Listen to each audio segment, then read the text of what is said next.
Good morning, everybody, and thank you very much for waking up after last night. And I'd like to, first of all, start by thanking the organizers for arranging such a fantastic panel. My name is Dilawar Ala Al-Din. I am the president of the MERI Middle East Research Institute based in Kurdistan region of Iraq. MERI is a partner, has been for the last few years with ISPI, and we're privileged to be here year on year. And I'm also privileged to be in the company of such a distinguished list of speakers. We have Mr. Hale. Mr. David Hale is the Under Secretary of State for Political Affairs in the United States. And he has been, obviously, a very seasoned career diplomat with lots of ambassadorial roles in many parts of the Middle East and beyond. And he goes to his new job with tons of experience, and will be benefiting from all of that today. And we have Mr. Kim Holmes. He's the Vice President or Executive Vice President of the Heritage, one of the well-known, well-established think tanks in the United States, but he is also a good insider within the Republican Party that at least he can give us a great insight and able to comment on foreign policies of at least of his party, of the party. Mr. or General John Allen, well known to you, he is currently the president of the Brookings Institute.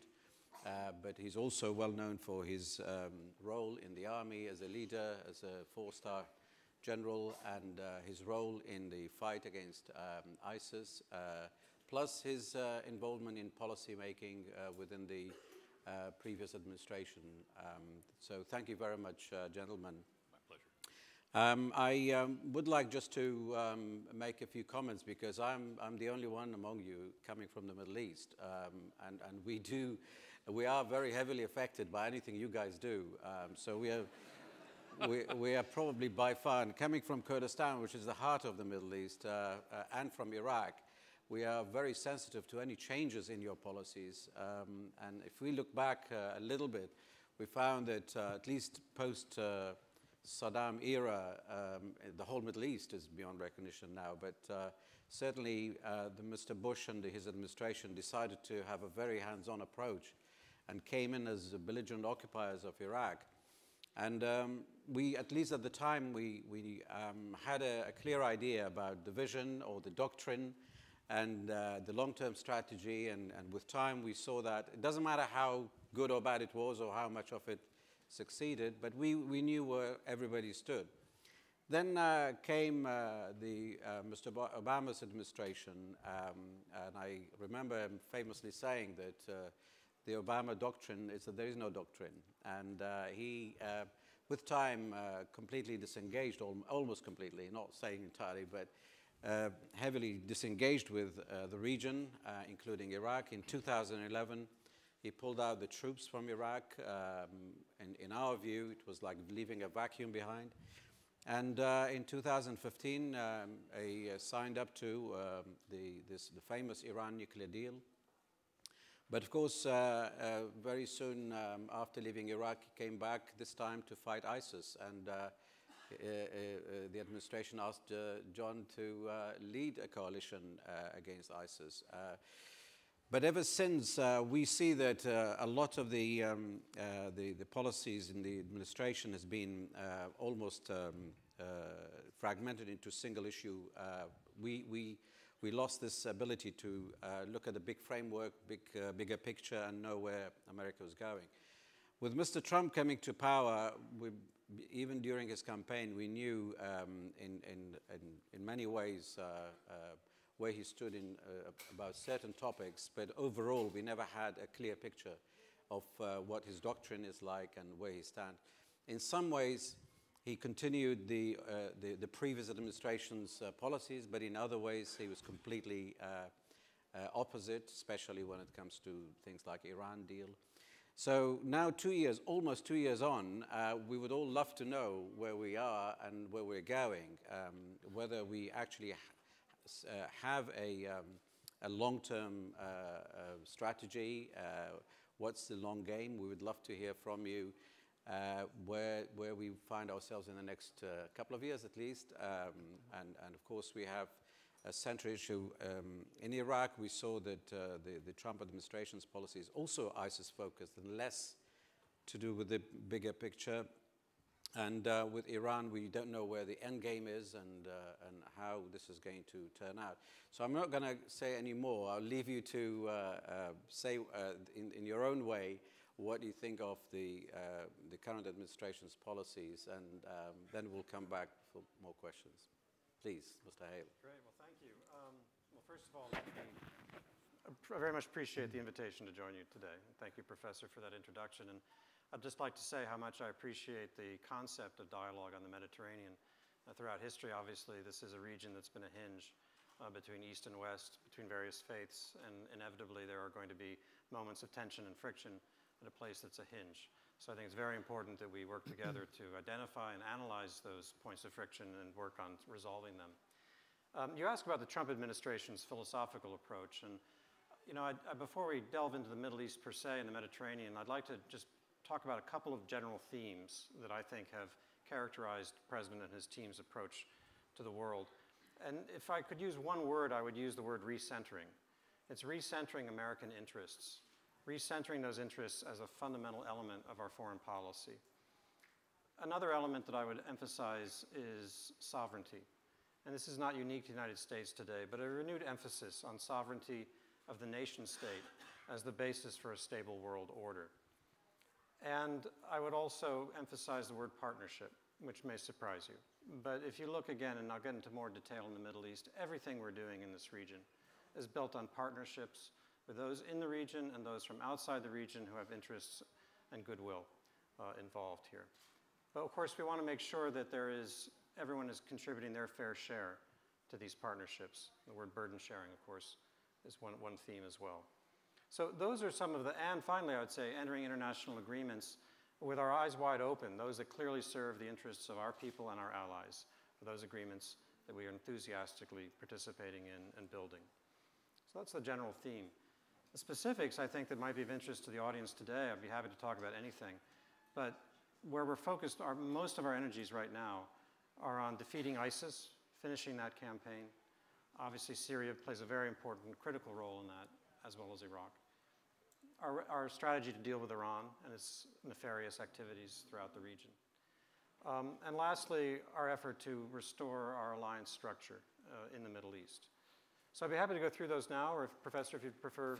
Feel free, because you've got time. And okay. Being a keynote speaker, I'm going to give you even more time if you needed to. So please feel free. I've got another 7 minutes. On ISIS, I first, of course, should be humble and comment. General Allen, of course, was the architect in many ways of our strategy to deal with ISIS. So we really want to commend General Allen for those contributions. You know, you think back to 2016, ISIS controlled and governed over 100,000 square kilometers of Iraq and Syria. Almost 8 million Syrians and Iraqis lived under the barbaric regime of ISIS. They had resources that were unmatched by any terrorist group, over $1 billion, 40,000 foreign fighters. Today, ISIS is dislodged from over 99% of its territory. And that's the work of a 79-nation coalition that's helped establish a legitimate Iraqi government, contributed troops from 31 of those nations, $19 billion in stabilization, economic, political, and humanitarian, information sharing networks across the globe, collaboration between 32 countries to counter extremist messaging, landmark Security Council Resolution 2396, combating efforts, a critical impact for our effort to combat this threat across the globe through law enforcement cooperation. And 70 countries have passed anti-terror laws. ISIS's territorial defeat is in sight. It's a major achievement, but it's not yet over. And there are serious stabilization requirements as well. Which brings me to Syria, which is very much tied to our ISIS strategy as well as our Iran strategy. And we have three critical priorities. One is the enduring defeat of ISIS, which I just mentioned. Another is based on Resolution 2254, a political process that's going to be reinvigorated and irreversible thanks to the considerable efforts of our special envoy from the UN, Staffan de Mistura, who is with us today. And the de-escalation of the conflict, of course, which is essential to all of this. And that would include, of course, the departure of all Iranian-commanded forces from Syria. Our partners are considerable. Saudi Arabia, the Emirates, Qatar have pledged billions of dollars to aid the people of Syria. Jordan and Lebanon have hosted millions of refugees. And for the United States, we're in this for the long run in order to meet the needs of the Syrian people, of the region, and of ourselves. Of course, the Syrian regime needs to stop threatening its neighbors, end support for terror, and verifiably eliminate WMD. Safe and voluntary return of refugees is a key part of this as well. How do we achieve this? I think we start by building on what we've got, which is a ceasefire, a partial ceasefire. The Russians, of course, and the Turks worked on. To take these sub-regional ceasefires and hopefully build upon that a stable national ceasefire, which will allow us then to work on the political process, one in which Russia is committed to achieving. So we want to see that Russia upholds that commitment and convenes the Constitutional Committee through the UN, and to use Russian influence to bring the Damascus regime to the table. With a longer-term ceasefire, Constitutional Committee, preparations for free and fair elections, we may be onto something. But first, the regime and Russia need to cooperate with the UN to create these conditions. I mentioned Iran as the second primary theme, and of course, we've been dealing, all of us, with threats from Iran for quite a while. As was mentioned, the previous administration looked to the JCPOA as the solution. It didn't work. In fact, we saw Iran's activities were accelerating. The various threats that we've been dealing with were accelerating. Encroachment against sovereignty in Yemen, Syria, and Lebanon. So we're reorienting away from JCPOA and focusing maximum pressure, particularly economic pressure on the regime, and also on burden sharing as we all move away from dependence upon Iranian energy sources. Now, just to remind people about the Iranian threat, we start right here in Europe. The threats to sovereignty, their destabilizing behavior is right before us. The regime's attacks, explosions, assassinations, drug smuggling throughout Europe. In June, we saw an effort to attack a political rally in Paris. October, in Denmark, an arrest of an attempt to assassinate an Iranian dissident. So I think for all of us, our first priority has to be the safety and security of our people. And we should be united to maximize the economic and diplomatic pressure to have behavior change. I can elaborate further on what we're doing on Iran, but I see that time is running short. But I do want to emphasize that the purpose of the maximum pressure is to bring about behavior change. So we call upon the regime to abandon its nuclear ambitions, change its destructive behavior, respect the rights of people, and return to good faith negotiations. And our president has been very clear. The United States is open to a new and comprehensive deal that permanently blocks the ability of Iran to produce nuclear weapons and addresses the entire range of Iran's malign activity and is worthy of the Iranian people. The last point I wanted to make related to the restoration of our traditional regional alliances, which at its essence is multilateralism. Earlier this year, the NATO regional hub for the South reached full capability in Naples, and this is going to be very important in increasing our alliance capability to interact with the Middle East and North Africa. Our State Department has hosted colleagues from the region, from the European Union and the Middle East to reaffirm our shared interests and concerns. I recently hosted US and UK strategic dialogue as well as a US-Italy strategic dialogue last week. The Middle East were prominent themes in those conversations. And we're very much appreciative and welcome the contributions that the EU is increasingly making to stem migrant flows from Libya, including through Operation Sophia, which is a very important contribution to stabilizing the region. More locally, inside the Middle East, we're working on something called the Middle East Strategic Alliance. And this is to work with us, the GCC, Jordan, and Egypt to advance prosperity, stability, and security through more enduring alliance structures, and in particular to enhance our joint ability to act in self-defense versus internal and external threats, build economic and trade linkages, and most importantly of all, to reaffirm energy security. So I'll stop there with 10 seconds to spare. Impeccable. Thank you so much. I'm very impressed. I think it was an excellent start, but don't be surprised that if we end up deciphering the whole issue into its components, because there's so much about this policy, and there's so much going on in the Middle East. it would probably deserve digging deeper for the next 4 or 5 hours. I will come back to you on this partnership as well as what I would call leadership, because you mentioned the strategic alliance, and I'd like to dig deeper there. But before doing that, maybe I should go to Mr. Holmes. Mr. Holmes, you're Vice President of a well-known think tank, and dare I say, Mr. Trump's favorite think tank. And that puts you in a very good position to comment and perhaps even compliment what Mr. Hale said, and of course with your insight into the Republican Party. But you have stayed with these administrations, you've observed, and you're a think tanker, therefore you must have a good broad view as well as historical perspective of things. And I'm sure you can tell us where the Republican Party is finding itself converging or aligned with the Trump administration, or where they are diverging and maybe even disagreeing. So feel free to distance yourself from wherever you like and support what you like. So I'll leave the floor to you. Well, thank you. Thanks again to the organizers for the Mediterranean Dialogue. This is my second time on the stage. I was here on the first day, and it's a pleasure to be back.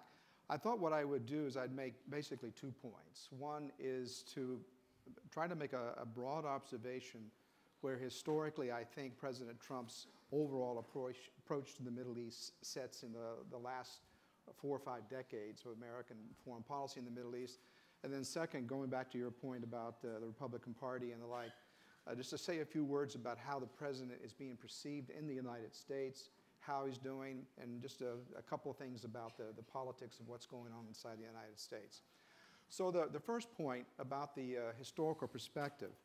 Since the end of the Cold War, the United States has 3 times pursued a very ambitious projects in the Middle East. The first was the Gulf War under President George Herbert Walker Bush. That effort was dramatically successful. The second was the Iraq War under President George W. Bush. That effort was less successful. And the third was President Obama's attempt to realign U.S. power. The term disengagement was used by you. That's partially true. Not only in terms of a tacit embrace of Iran with the JCPOA, but also withholding arms sales to allies such as Egypt, Bahrain, Saudi Arabia, and even keeping Israel at arm's length. This was an historical change from where the United States had been before. So the question is where does President Trump's foreign policy fit into that overall perspective? Putting aside all of the questions raised about America's purpose in foreign policy by the president's Twitter account, you actually get the picture that the United States is returning more to a traditional posture in the United States. You can argue, in fact, that it is more realistic. It has more concrete objectives in terms of balancing the power in the region. And it is not as idealistic either as the Obama administration's approach or even the approach by President George W. Bush. The essence is a strong brace of allies, Israel, Egypt, Saudi Arabia, Bahrain, Jordan, UAE, and other traditional allies. And even though it is true that the intensity and the personal style of the president, particularly with the Crown Prince of Saudi Arabia, is different, and I'm sure that will raise some questions, the basic structure of the foreign policy in the Middle East is actually quite traditional. Again, what makes it look so new and different is comparison to what came before with President Obama. And I would say that very often this is characterized in Europe. I was just in Germany where there was a lot of criticism of the president about his approach to NATO.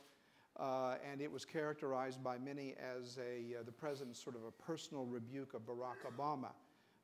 And on the Middle East and the JCPOA, I do not think that's the case.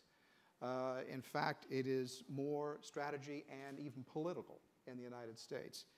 The Republicans had warned President Obama repeatedly that he was making a mistake with the JCPOA, particularly the way he was trying to get it approved.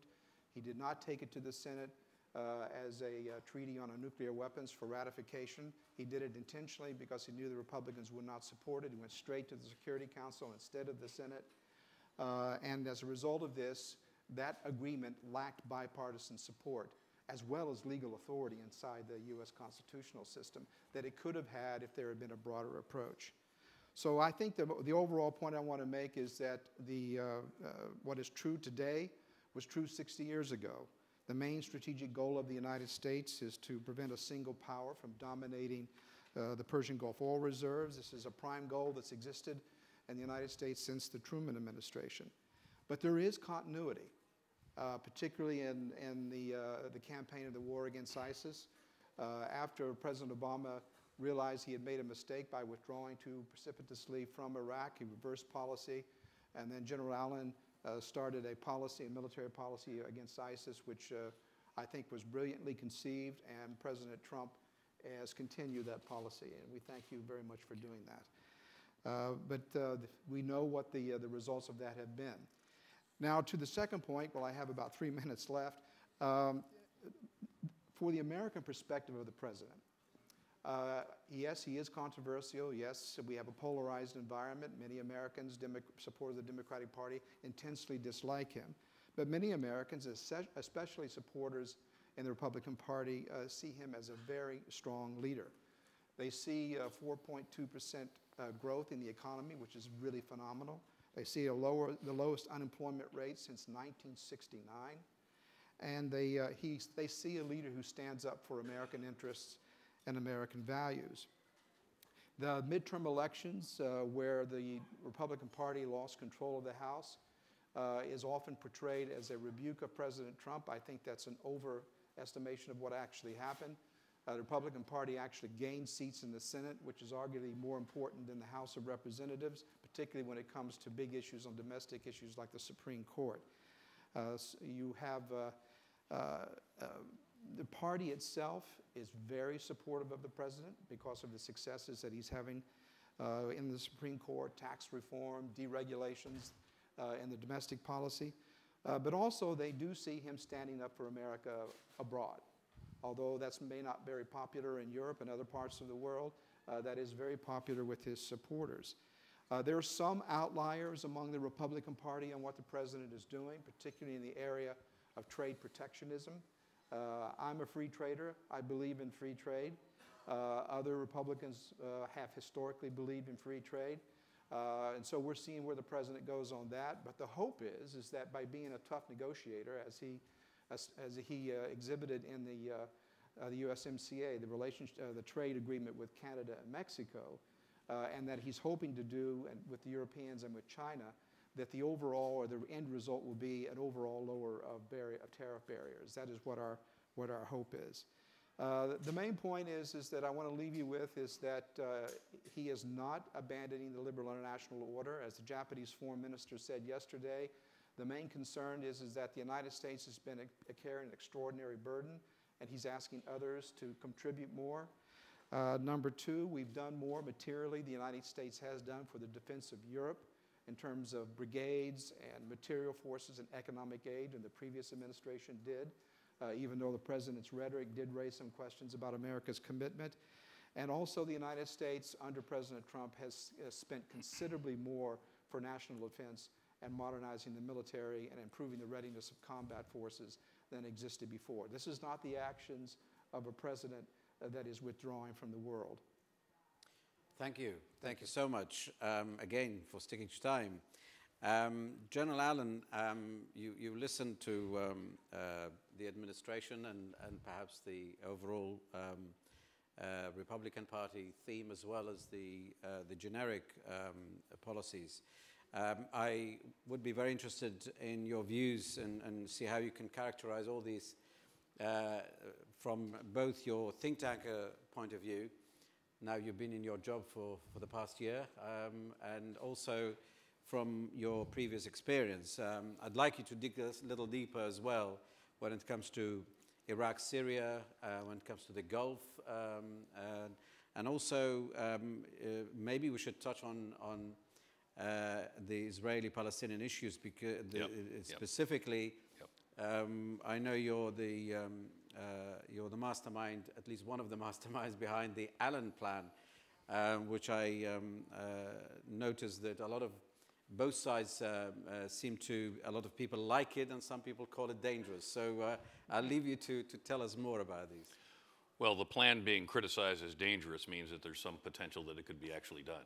Right. So let me just make a couple of introductory remarks. First, President Aladdin, it's wonderful to see you again.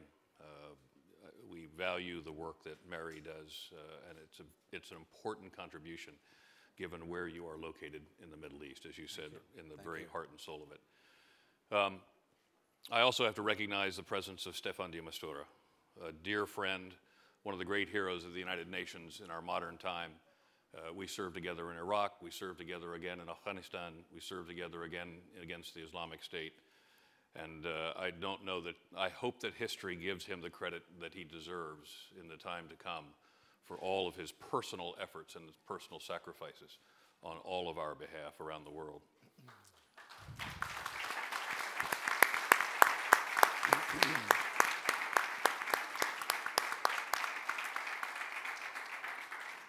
And Gianpiero, thank you very much for the invitation. This was my first Med. It won't be my last, hopefully. I may not get invited back after today, but we'll see how that goes. I also like to take just a second to talk about Ambassador Hale, who is perhaps one of our most distinguished ambassadors in the modern era. And our government, regardless of the administration, has given him nothing but very difficult positions. And the outcome of every one of them has been something that we could all be proud of. And in my country, where the military is frequently thanked for its service, we are often sadly mute on the thanking of our foreign service officers, our diplomats, and those who work for the State Department, who are on the outer edge of American influence every single day, seeking to implement American policy. So David, thank you for your service. Thank you. And Kim, of course, is the executive vice president of one of our sister think tanks in Washington. I noticed that President Aladdin did not describe us as one of President Trump's favorites, Brookings. But we do hold strong opinions on a number of things, and I think you're going to hear them now.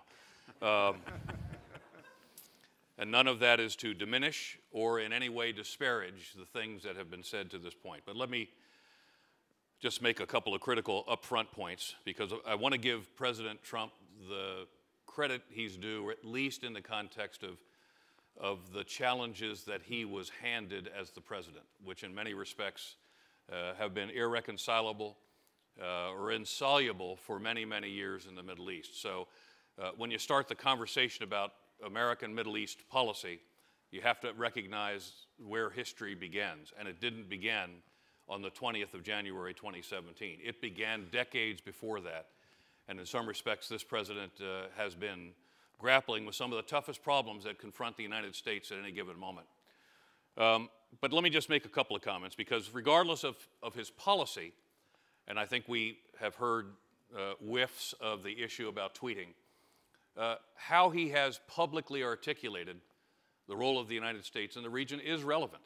And we have 3 Americans up here talking about American policy in the Middle East, and the chances are you were confused before. My hope is that you won't be completely confused after this. But the truth is, you know, the president in many respects in 2016 in his campaign made a point of going after Islamic terrorism, and often didn't make the distinction between members of the faith of Islam and Muslims and terrorists. And I think that created a dynamic which caused us all to be very attentive to how we would see ultimately this administration move forward in its intent. And most recently, of course, in the work up to the midterm elections, where we talked about this caravan that was headed to the United States to invade America, we heard constantly about the caravan being infiltrated with Middle East terrorists.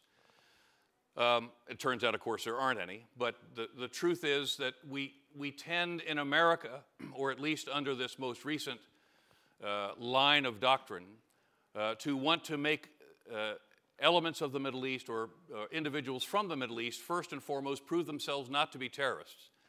And that's simply very difficult.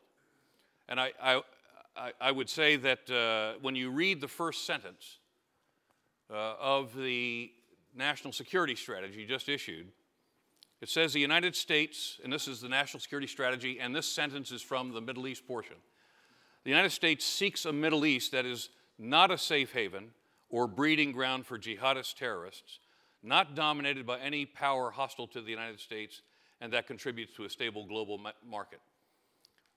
My hope would be that a grand strategy would start with those positive aspirations that we seek to achieve in the Middle East, that seeks to recognize all that potentially is good, first with the faith of Islam, and very importantly, all the relationships that we have had for decades that have been very productive in the Middle East. It shouldn't be what we don't want, it should be what we do want, and in the course of that, setting the conditions to deal with those conditions that we don't want to see. But to be very fair to the president, he inherited some very difficult challenges when he came to office.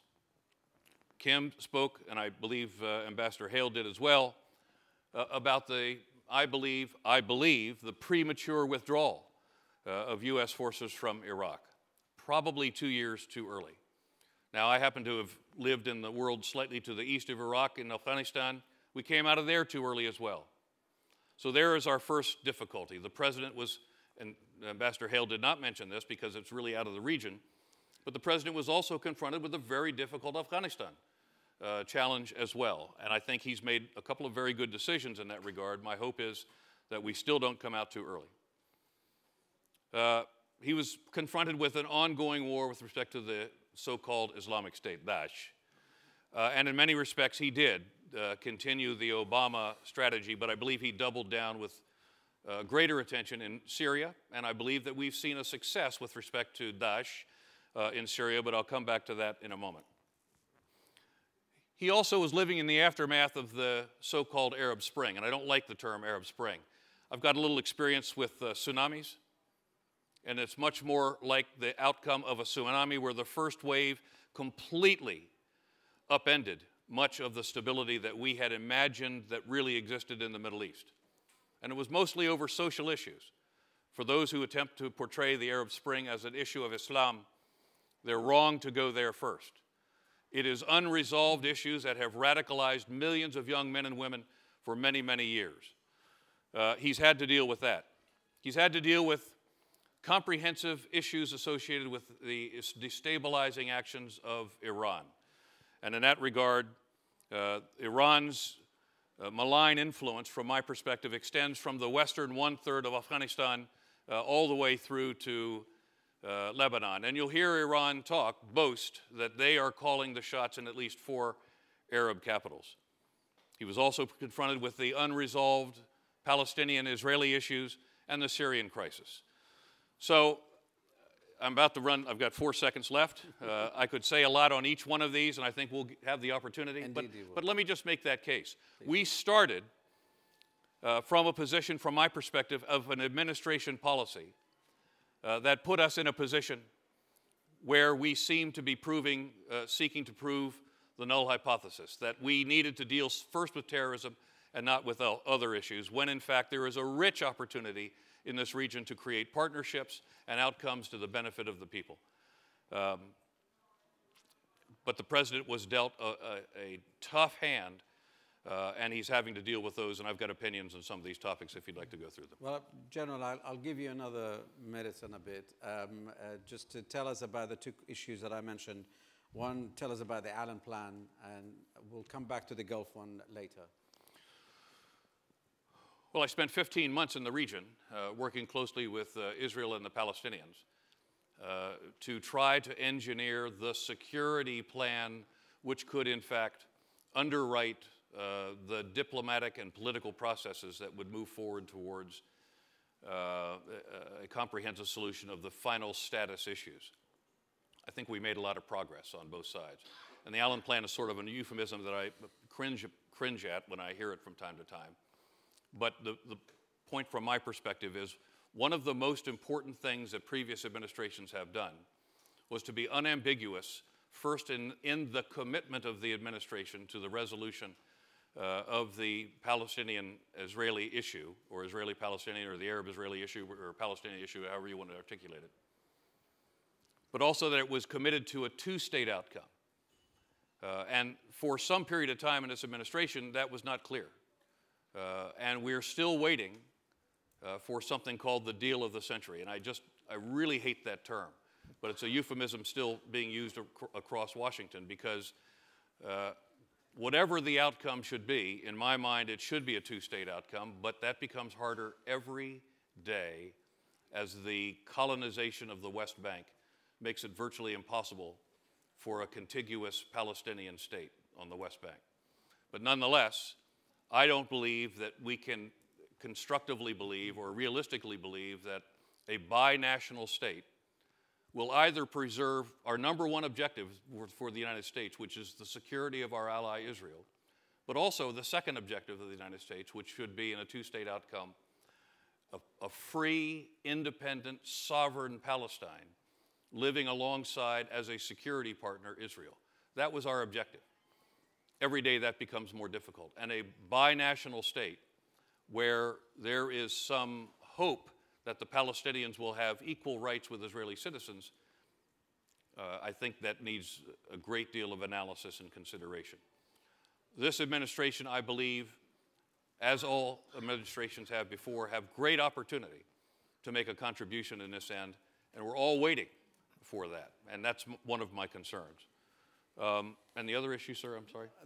I'll come back to you. There were more to do with the observation about the Gulf and the administration's approach to the various Gulf countries and issues. But let me move on a little bit, and I'm sure we'll come back. Mr. Hale and Mr. Hauser, if you, all of you had any observation about each other's remarks, feel free to include them in your further interventions. And I'm also, Mr. de Mistura, being mentioned twice so far, I might even invite you to comment on some of the things that would overlap with your remit. I would love to hear from you. And perhaps I can start with the issue of Syria because, Mr. Hale, you alluded to the enduring the ISIS defeat, but Ambassador James Jeffrey recently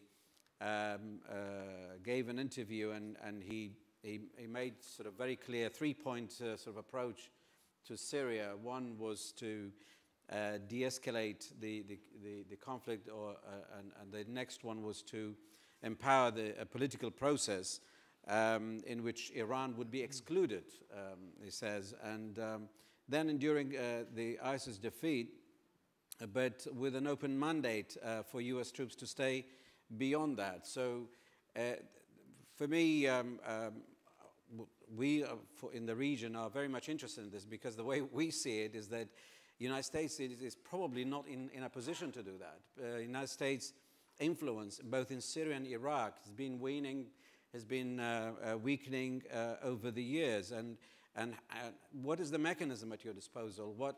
How do you implement such an ambitious objective when in Syria we know where we are? And to exclude Iran in both Iraq and Syria, we don't see it as realistic. So I'd love to hear from you what you think of that, because that also brings me to the issue of leadership, what I mentioned. Because again, talking about history, we've seen that since the collapse of the Soviet Union, with gradual disengagement of the United States, we have seen the evolution or the emergence of regional powers who are actually influencing our lives more than the global powers. And they are so overwhelming that it has been very difficult for everybody to dislodge that. And on top of that, with these regional powers more engaged in competition and rivalry, they have even created a fertile ground for state and non-state actors to emerge. And each one of them is globally linked, independent, although they engage in alliances and sometimes proxy relations, but they actually can dictate their agenda. They have their own independent agenda, and they can shape events. They can drive evolution. Amidst all this change from the old days or old Middle East order, or the rules of the game have changed so much, how do you see that the United States can actually provide such a leadership to get us out of the mess in Syria and in Iraq and the rest? So I'll give you the floor for this, but I'm also interested in seeing Mr. de Misturas and the other gentlemen's comments, please. Thank you, yeah. Well, I also look forward to hearing from others on this. And you correctly identify, quoting Jim Jeffrey, and I myself outlined those 3 critical priorities. And just to restate them again, enduring defeat of ISIS, de-escalation of the conflict, and withdrawal of the various forces, frankly, involved, including the Iranian-commanded forces that are fighting in Syria, and cementing a political process that is, in fact, going to meet the needs of the Syrian people. These are tall challenges, but on one of them we have made substantial progress. As I said, almost complete, but some stabilization efforts are going to be required, and that's going to require a longer presence of the U.S. there. And in fact, we're going to be present to deal with all of these issues. Now, there are 5 different national forces in Syria today, right? So it's not just us. And there are any number of subnational groupings involved, from Hezbollah to Al-Qaeda to you name it.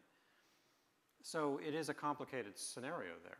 And we turn to the UN, frankly, and have, I think, seen a very effective UN response to helping to bring about a political process that's on the cusp of something here that we've not seen in quite a while. First of all, we have some ceasefires, okay, thanks to the contributions of various players in this. And I cited Russia and Turkey, in particular in the case of Idlib.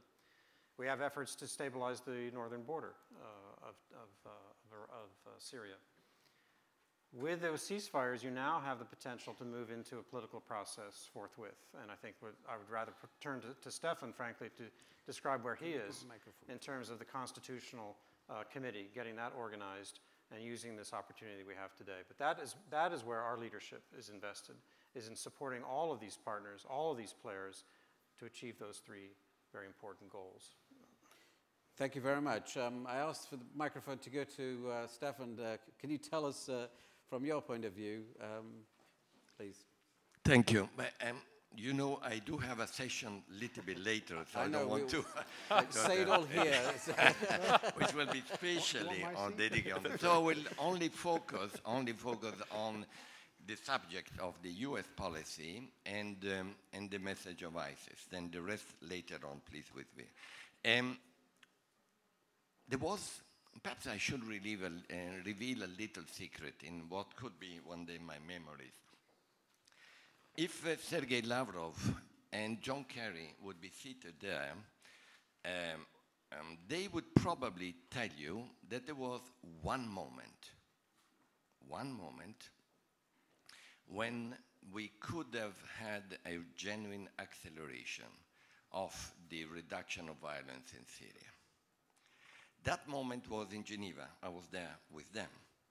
It lasted until midnight.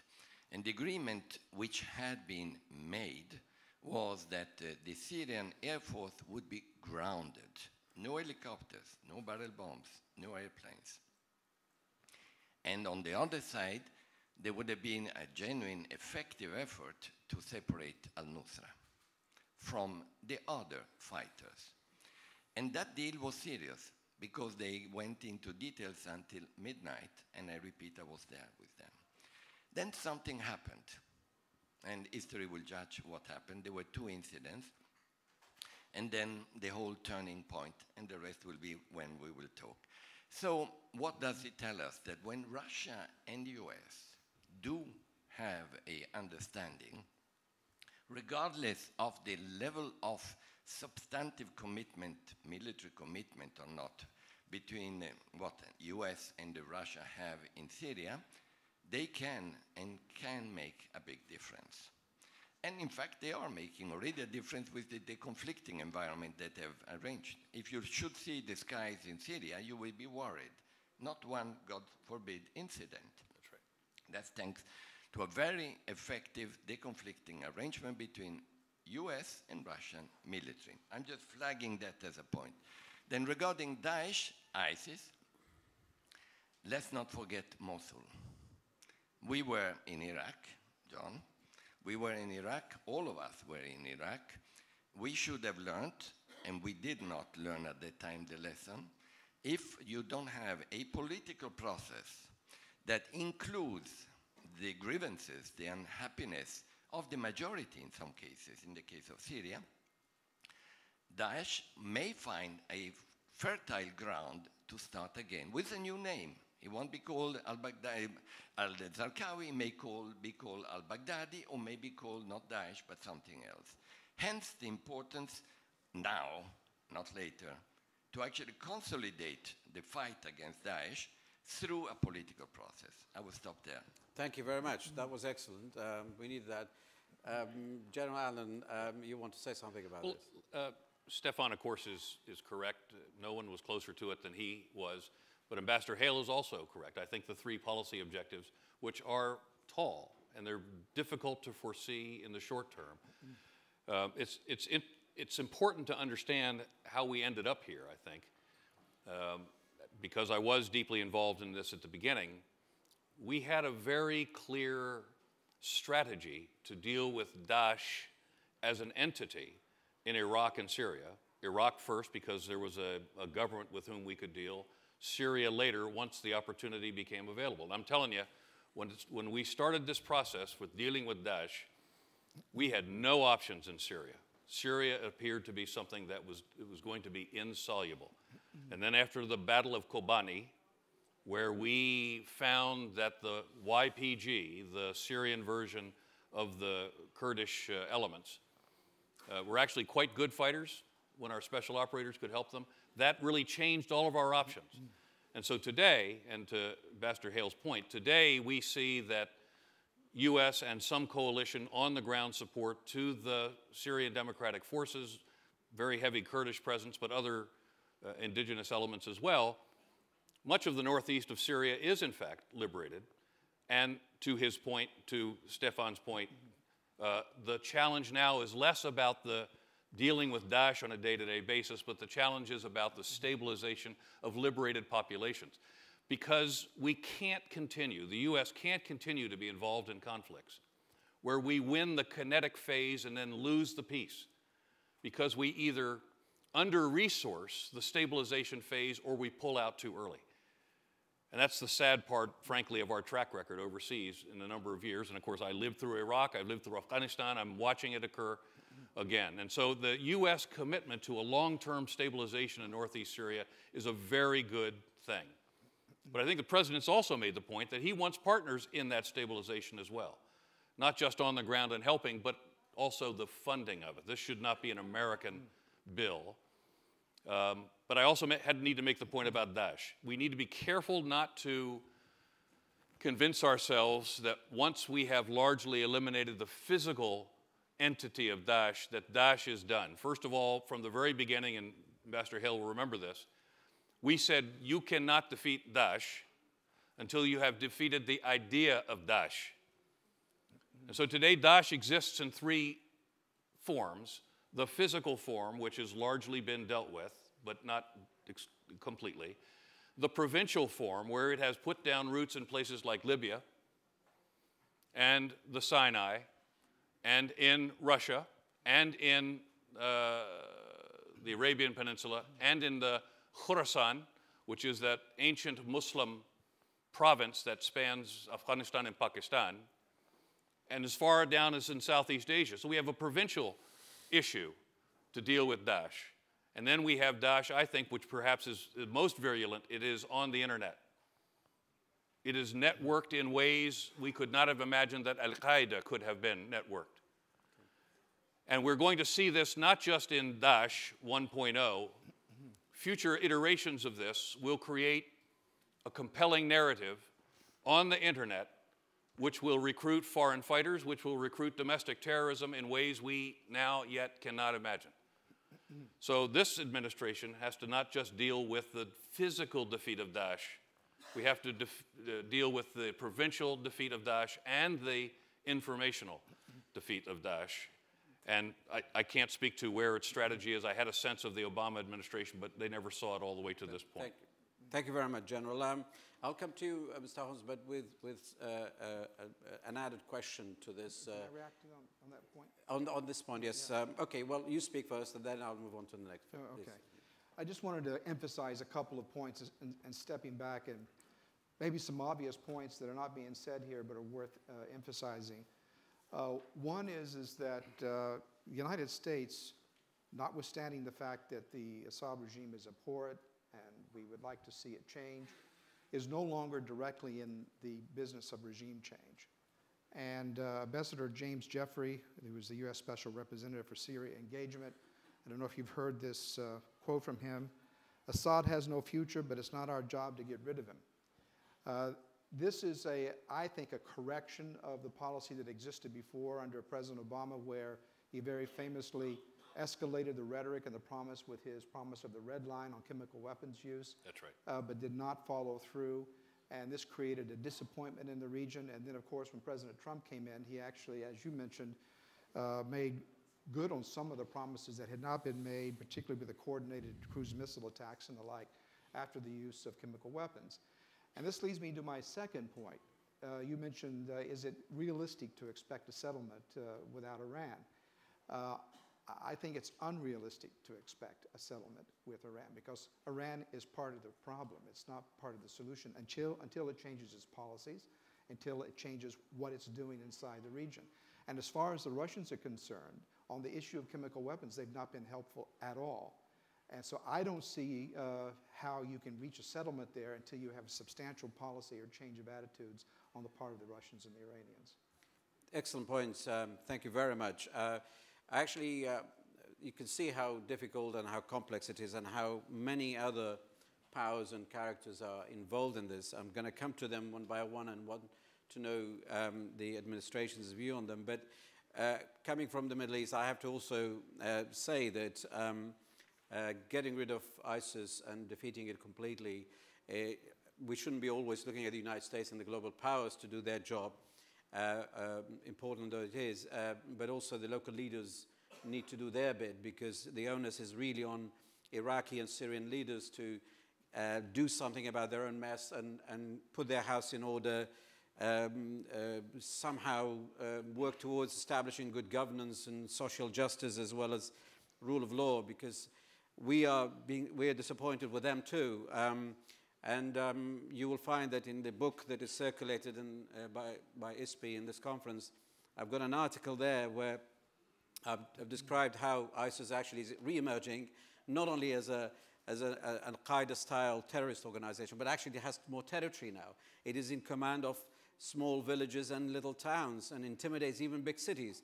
So ISIS is real and its comeback is real. It's not like shifting from one tactic to another, but it is there. The reason why it's regrowing, because the factors that led to the emergence of ISIS before are still there and not addressed. And it cannot happen by just looking at either Washington or Iran. It has to be from within as well. So this is actually to say that we have a lot of things to do, and we should not forget that the bigger responsibility is on the shoulder of the local leaders too. But I would like to take you through a tour of the other characters because there's Turkey, there's Russia, there's Iran. So I want to go through these one by one. And we mentioned Ambassador Jeffrey's remit or portfolio. Only half of it is to do probably with Daesh. The other half is to do with Turkey because Turkey is concerned. Turkey is worried about United States policies. It's in its partnership with the Kurdish groups there. And equally, the United States is worried about Turkish policies, both in Syria and in the vicinity, with the apparent shift of alliances or sometimes engagement with both Iran and Russia. So I'd like to turn back to you, Mr. Hale, to see how would you deal with that? How would you describe this, and where do you see it going with Turkey, given all these factors, contradictory factors in place? Sure. Well, Turkey obviously is a very significant player in the region, and you don't need me to give a history lecture, but some of the things we're hearing and talking about go back in time in terms of regional dynamics. Today, obviously, we are very attentive to Turkish concerns and interests, particularly in Syria, and I think what we have let me start with what we have in common. We are coordinating very closely, frankly. We talk all the time. There are diplomatic engagements at senior levels, Secretary of State, well, President, and President Erdogan, the Foreign Minister and Secretary of State. At my level, Jim Jeffrey, who was ambassador in Ankara, has an extensive network of contacts there. So the communication and coordination is quite good. We agree on the need for a political solution. So that's one point that we have in common, okay? They participated and obviously hosted the Istanbul summit, and we are very comfortable with the outcome that was achieved there. And we are both not happy, obviously, with the nature of the Syrian government and the situation there. So these are the points of commonality that we have to work with. Now, one of the areas where we have to do special work is the geographical closeness, northeast Syria, where we both are. And there, we're listening and we're reacting. We are stressing the need for communications with all sides, and we are doing that. We are striving to reassure Turkish authorities about our intentions and that we are trying to meet their needs in northeastern Syria as well. We have operational work that we're doing together. The Manbij roadmap and the joint patrols on observation efforts there is very key, I think, and is a success. And we've been very clear in communicating to those who need to know that the military supplies that we are providing to the SDF are very limited in nature. And we've been transparent in what we are providing to them as well.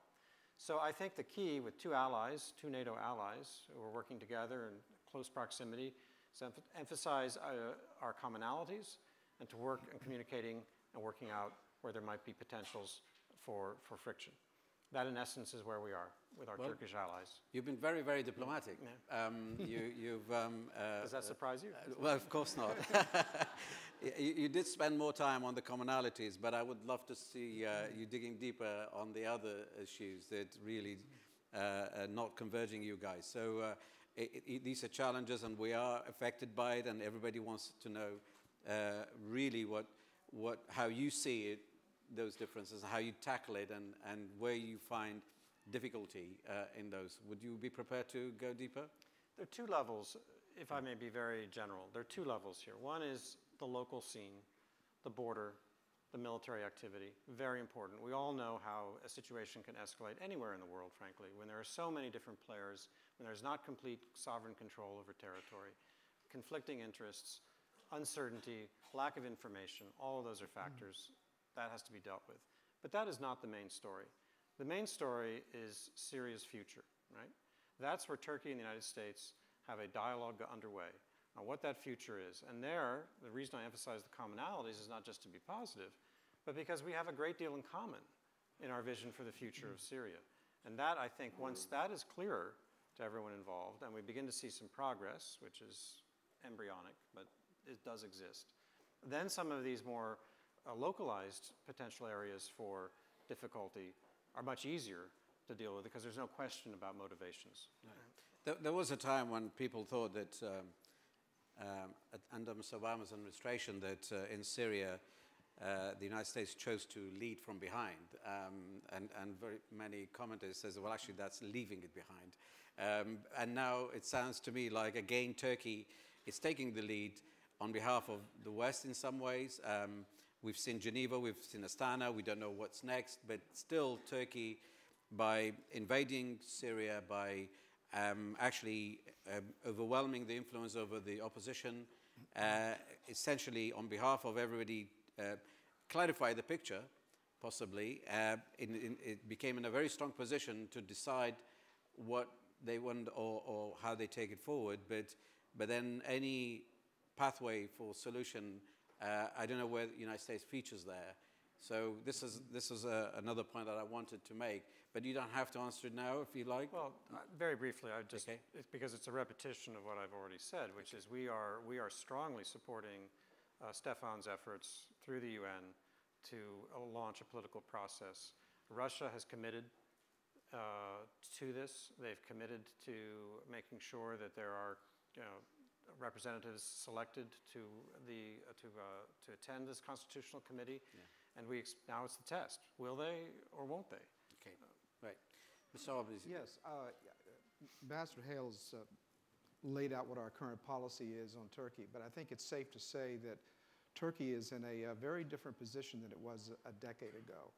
And it's not only the manifestations of the conflict in Syria, which has sort of upended the apple cart and created all new kinds of relationships, but it's also the domestic nature of the Erdogan regime and the aspirations of Turkey to be a much larger player even to the point of competing with some of the Sunni Arabs, particularly Saudi Arabia, for larger influence in the region.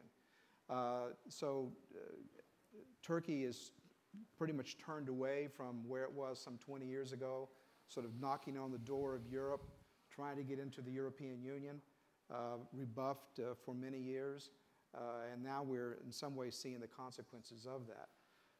So I think that at the end of the day, we would very much, the United States wants a very strong relationship with Turkey. It's a lot more complicated than it was 10 or 15 years ago.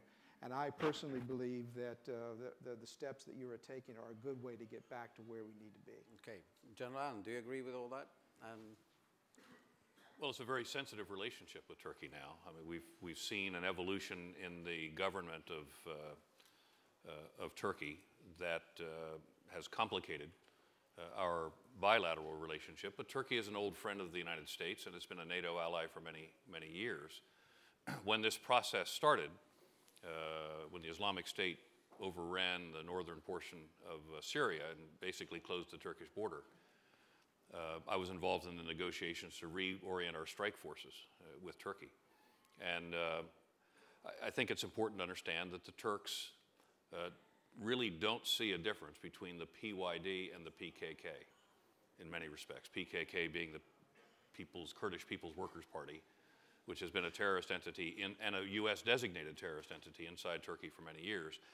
And there was, in many respects, no difference in the minds in Ankara of the two. And there was deep concern that the support to the PYD would create something that Turkey was not willing to accept, which is the unification of the three Kurdish cantons of northern Syria and the creation of a Kurdish rump state in the aftermath of this conflict along the southern border of Turkey. So we were actually quite sensitive to that issue, as were, frankly, the PYG, which was the armed element of the YPG, which was the armed element of the Syrian Kurds.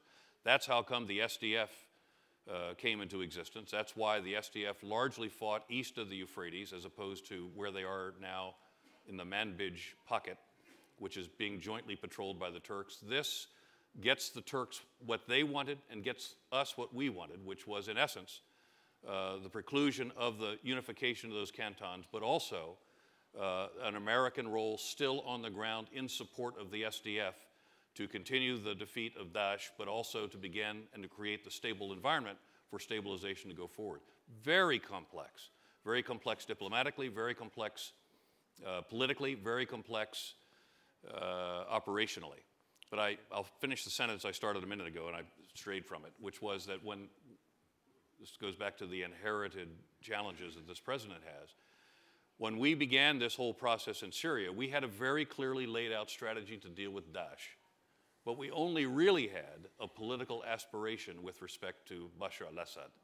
It was an aspiration that there would be leadership change without regime change. And I think the sad experience of the United States in the region, and I think anyone would agree with this, is it's virtually impossible when your objective is regime change in that region. It's virtually impossible to preclude regime collapse.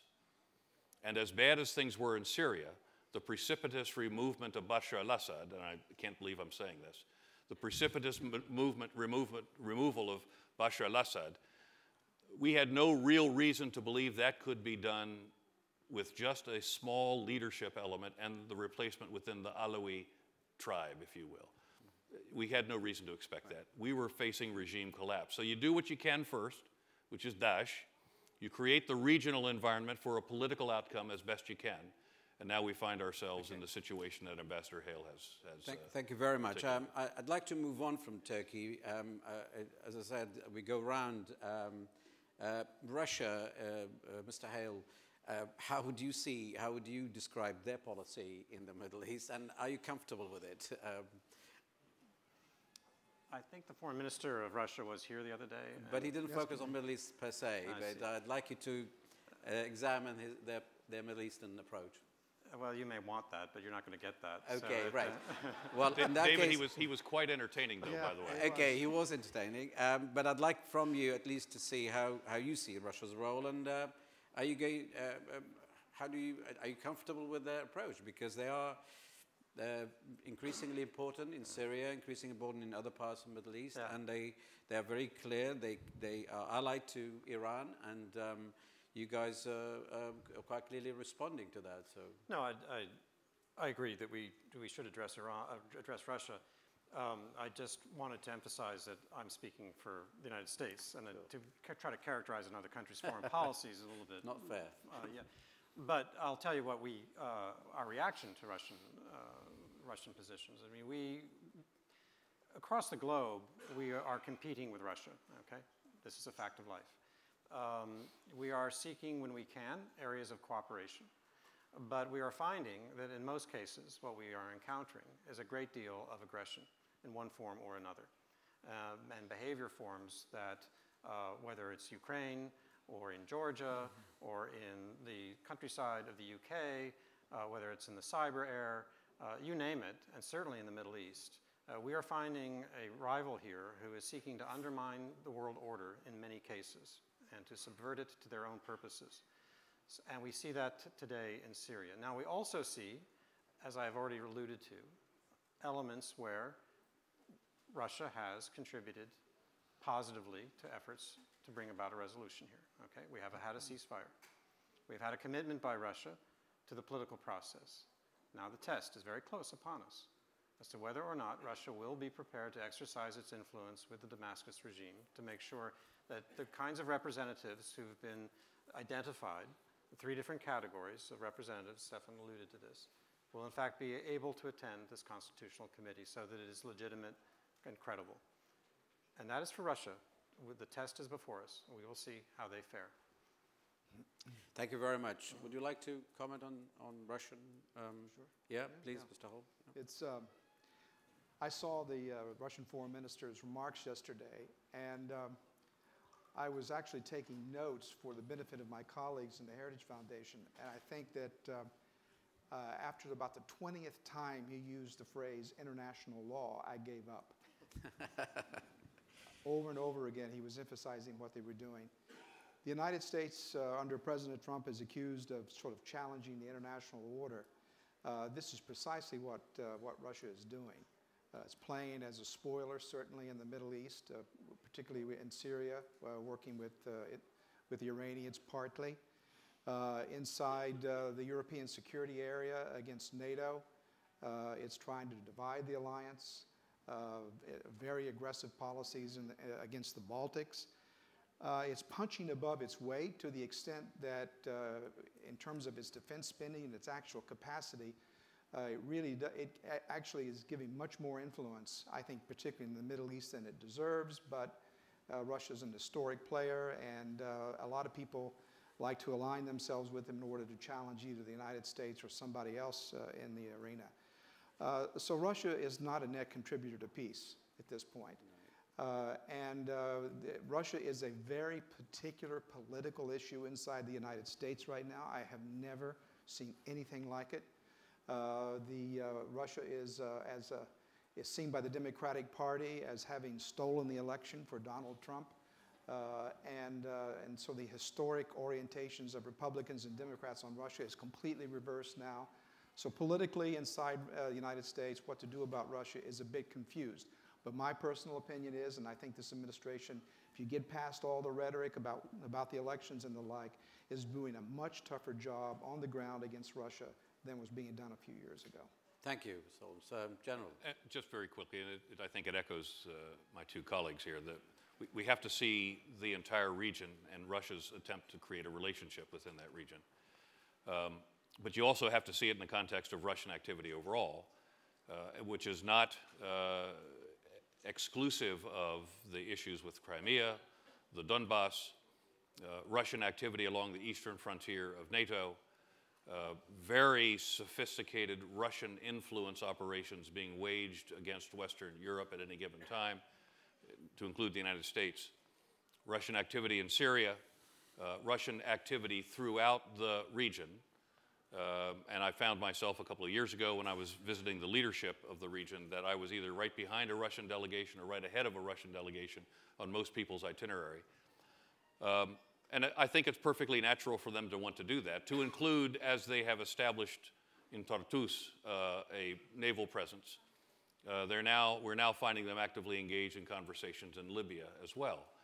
So I think we should expect that where the United States finds itself either on its back heel or unable to express an active interest in a particular area, we're going to find some active interest from the Russians. That doesn't mean that they'll put down a base, but I think we will find that they're going to test American resolve throughout the region and determine in a prioritized way where their specific intervention, whether it's economic or political or military, to include the use of private military companies now, which is expanding, mercenaries, is the potential for them to make a beachhead, establish a beachhead where the United States is perceived to be either absent or showing a lack of interest. And they're going to watch us closely. Well, I want to thank you, General, because you gave me what I was looking for.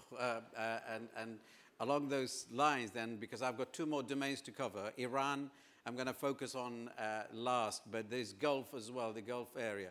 And I'd like to stick to you, General, if you don't mind. You tell us how you see Mr. Trump's administration's policies in the Gulf and contrasted with the past, because in the past there was a completely different picture, different alliance, different management, and now. So before I ask Mr. Hale to respond to that, maybe you tell us what you see in your point of view. Well, I think that, once again, we'll find often that the contrast between this administration and the previous administration is where you'll find truth. You know, the wonderful piece that was done in Atlantic some time ago by Jeff Goldberg on the view of President Obama's perspective with respect to the Middle East, I think is a good and an accurate depiction, which in many respects could be summarized as, while the United States chose to remain engaged, it was going to be less engaged in many ways. And I believe that this administration feels the need both to try to correct that perception, but also to become, in fact, more engaged in the region. My concern isn't that, in fact, I like the idea that we'll be more engaged in the region, frankly, because it was a region I've spent a lot of time engaged in myself personally. But very early along, the administration aligned itself, I think, unquestionably with the kingdom, with Saudi Arabia. And in so doing, in fact, I think it was the first overseas trip at all, much less to the region, it would appear that the administration or the president and elements within the administration have aligned themselves very, very closely with the Crown Prince, which aligns them, therefore, to Vision 2030, what we had all hoped would be a very aggressive reform movement within the kingdom. And we have seen activities that have been at odds with that. We've seen difficulties both inside the kingdom with respect to the relationship of the Crown Prince with other elements of the House of Saud and entrepreneurs. We have seen, and we haven't touched it yet, but the whole issue of the inauguration of combat operations in Yemen, and where that has delivered some of our closest friends in the region as well. The most recent issue associated with the murder of the journalist Khashoggi has created a complication with, I think, a view by the United States Congress that is at dramatic odds with the view of the President and the intelligence community on how all of this unfolded. And my fear is that this has created a dynamic in the United States with respect to the view of the Crown Prince and his intent for both reform and long-term leadership in Saudi Arabia, which is quite complex. And I also believe that because of our very early, very unmistakable alliance with the kingdom, it seemed to green light what has become now a very difficult environment within the Gulf, which is the four parties, the Saudi Arabia, the Emirates, Bahrain, and Egypt versus Qatar. And I was really it emerged for a whole variety of reasons. It would be a whole different panel to talk about why and how it could be resolved. But I was initially quite obviously concerned that this could go kinetic. Happily, it did not. It remains in place. I don't know how much strategic energy these partners can still put into this over time. But in the end, I was encouraged initially that the President seemed intent to use the good offices of the United States, and Secretary Tillerson was tasked to do this. National Security Advisor McMaster was engaged on a day-to-day basis to try to find a way where those parties could be brought together to find ourselves in a place where we could repair the damage in the region. And again, there are allegations on both sides which I think need to be exposed to real adjudication. But the problem with that is that the GCC in many respects has suffered enormously as a direct result of this, even despite the very best efforts of the Emir of Kuwait, who has used his good offices on a number of occasions to try to find a way through the problem. So we have really aligned ourselves in a very difficult environment now, which has played out in areas like what appears to be the insoluble situation in Yemen. And to his great credit, I think recently the Secretary of State was very clear about the desire of the United States to see this conflict transition into something, either into a ceasefire environment to resolve this humanitarian catastrophe. And he was backed up very quickly by Jim Mattis, who said we need to see some output here or outcome here that looks for a ceasefire of some form or another in the beginning of a political peace process within 30 days. I'm very glad to see the United States stepping forward into this process, because we're being dragged into the appearance of the United States aiding in this otherwise. Okay. Thank you so much. Before we, please. Well, I just want to say that, since I'm not representing the United States government, I can make more of a political point. I mentioned earlier that Russia is a huge domestic polarizing political issue in the United States, and now increasingly Saudi Arabia is becoming so as well. That's right. And it's becoming partisan. It is true that I think that both Republicans and Democrats eventually will end up imposing some sanctions on individuals in Saudi Arabia. But also there's some Republicans that are wavering because of the way President Trump is characterizing the issue, raising questions about whether or not the Crown Prince was behind it or not. And this is causing confusion because it is being pressed so hard by the Democratic Party, by the Washington Post, the New York Times, and the media in the United States as an issue against President Trump's presidency, and not a foreign policy issue. But just like Russia, a question of legitimacy. It gets raised up into this area where it's hard to talk about the issue as a policy issue on the pros and cons of it. And this is unfortunate. This is something that we Americans need to figure out a better way to talk about the politics of our policies. Real politics is domestic politics. Mr. Hale, I'll give you the chance to respond to all this, because we started with the observers and now with the administration. Well, I'm thinking back in history. The U.S.-Saudi relationship has been of vital importance to both of our countries, going right back to when President Roosevelt, FDR, met with Ibn Saud, the founder of the Saudi kingdom, in Suez in 1945. And this is a continual fact of life. Our two countries have a very deep strategic relationship. It is the leader of Islam as the host of Mecca and Medina. It is a bulwark against Iran, and it is a major producer of energy resources that are needed on a global basis. So that is the fundamentals. Those are the facts that dictate the relationship that we are navigating. And of course, there are times when there are differences, and when this administration came into office, those differences were largely centered on the strategy of our government toward Iran. Those differences no longer exist. So we are working effectively and cooperatively together as best we can to deal with some of these very difficult conflicts that have already been touched on, and I know time is running short, so I won't go down the list. But that is in essence where we are. That's the frame for this relationship. Well, thank you very much. John Allen, you wanted to add anything to this before moving to Iran? Well, I think Kim's point is very important, and that is the relationship, to Ambassador Hale's point, we need to be careful about, as we say in America, throwing the baby out with the bathwater. We need to be very careful about judging the entire U.S.-Saudi relationship based on this particular allegation against the Crown Prince. But it's difficult not to, because he has established himself as, in essence, the single point of contact for this administration. And we're going to have to find our way, to navigate our way through this.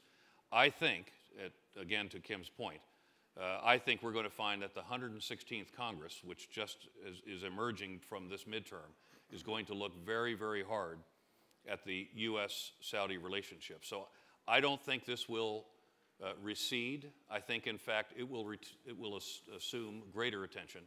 And the specific relationship between the Crown Prince and the President and certain elements of his inner circle are going to get a lot of attention. And my hope is that we're able, if we're going to have that conversation, we're able to have that conversation and not throw the baby, which is the U.S. relationship with the kingdom, out the window with the bathwater. And we got to be very, very careful about that. Very clear. Thank you so much. I'm going to spend the rest of the time, we don't have to finish at 10:30, but we really can't leave this discussion without addressing Iran properly. So very clear, straightforward question to Ambassador or Mr. Hale. Where is the end game with Iran? You've started a whole new phase, incremental. We've entered the second phase since early November, and things are getting very tough for everybody. So I'd like you to tell us your strategy and where it's going, and where is the end game? Where does America say, okay, now we've got what we wanted? What is it that you want? Can I ask you a question? Yes? You say that it's getting difficult for everyone. Can you elaborate on that? Well, everyone in the region, we suddenly, especially talking about Iraq and these areas, they have to adapt. They have been pursuing a kind of relationship with Iran with almost 1,500 kilometers, and the trade relation and politics and security and all of that. And Turkey and Iran as well, they have got very sort of comprehensive engagement between them. Now with these new phases, they have to adjust, they have to adapt, they have to change ways of life. And sometimes people need clarity, sometimes people stick to old days. So this is where we need, and a lot of people actually are slow in responding. They think that America may even leave them halfway because things may change again. So this is what I meant. Good. Well, thanks for the clarification.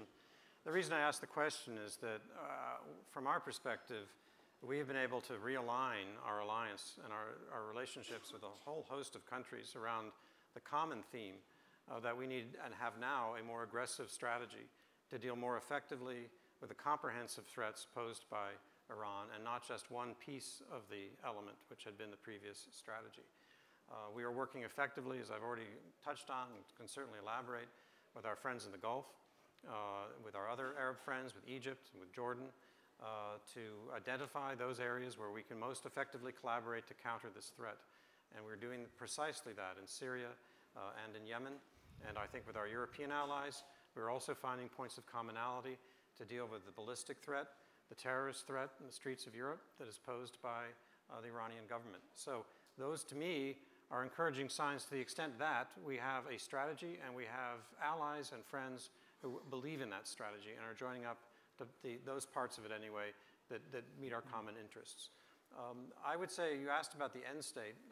Again, I mentioned briefly at the beginning that our goal is, and we're very open to the idea of an agreement, a new agreement with Iran, so long as it is real and actually puts to the end the possibility of an Iranian nuclear bomb and puts an end to their malign activity around the region and puts an end to their human rights violations of their own people. That's our goal. Maximum economic and diplomatic pressure is the means to achieving it. And we've done that, again, back to why I reacted to your question, we've done that with no shock to the oil markets, okay? We've done that with limited exceptions precisely in order to address those limited concerns of those of our allies who have made the effort to limit trade and meet the spirit of the sanctions, but still need a little bit of time to work out details on certain dependencies that exist. So 8 or 9 constituencies, jurisdictions were enabled to have exemptions to the sanctions regime for precisely that reason, because we don't want to shock the oil market. We understand there's a lot at stake here. We want to keep our eye on the ball, which is the goal that I described about Iranian behavior. Well, yesterday, was it, or the day before yesterday, I can't remember, Mr. Zarif addressed a question, i.e. responded to a question where people said, would you negotiate with America?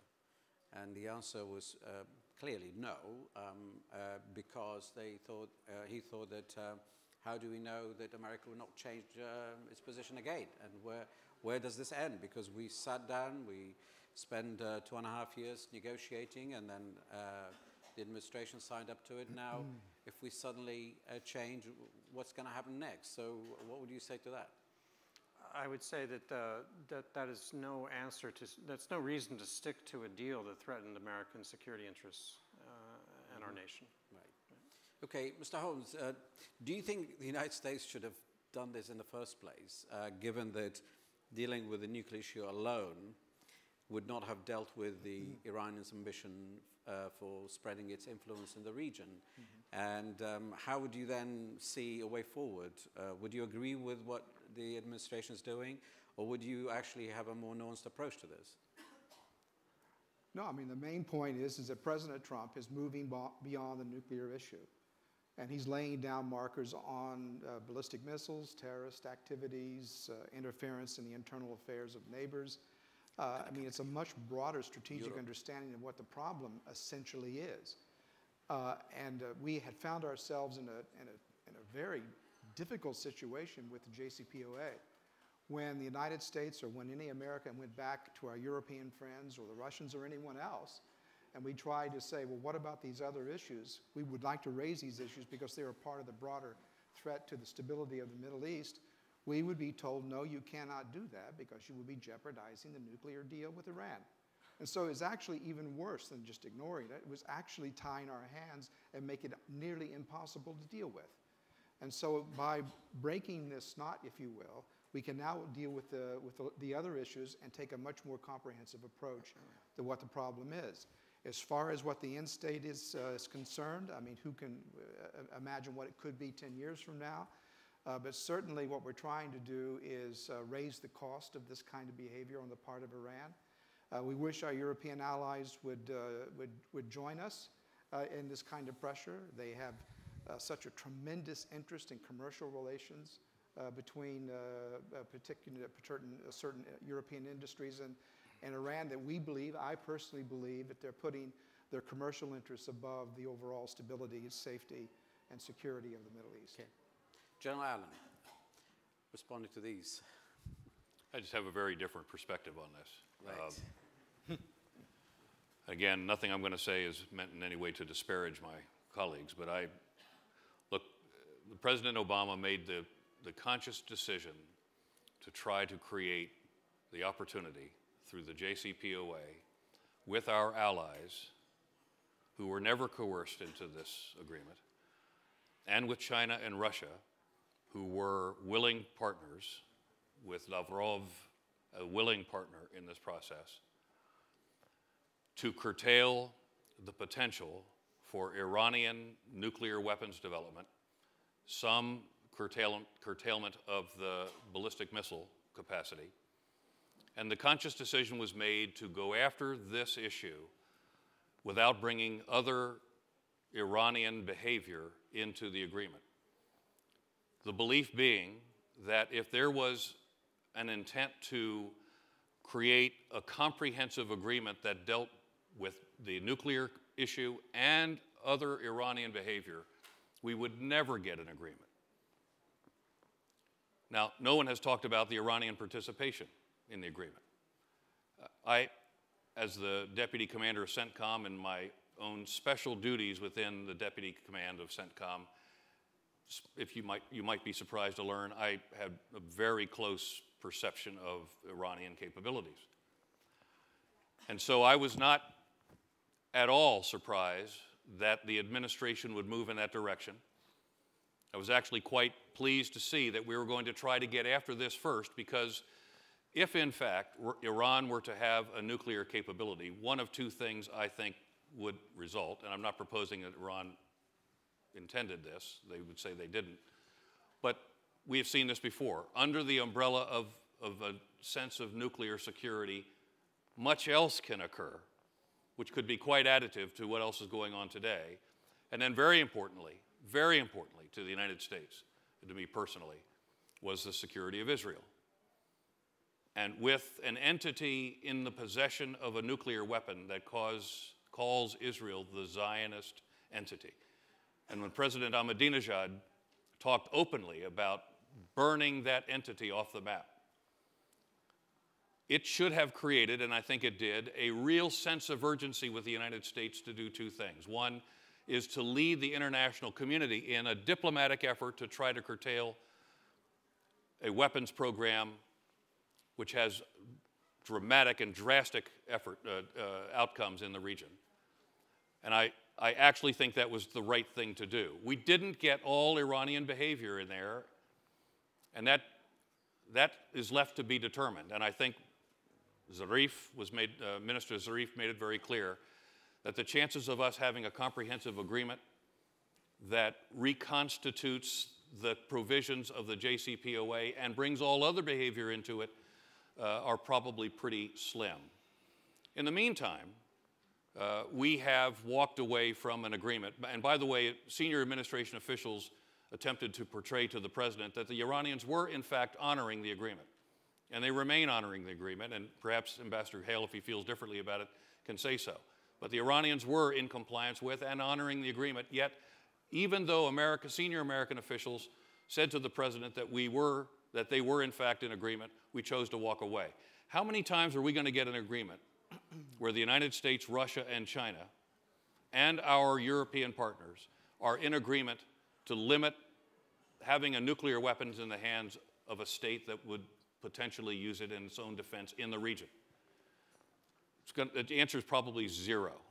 And now we don't have that agreement.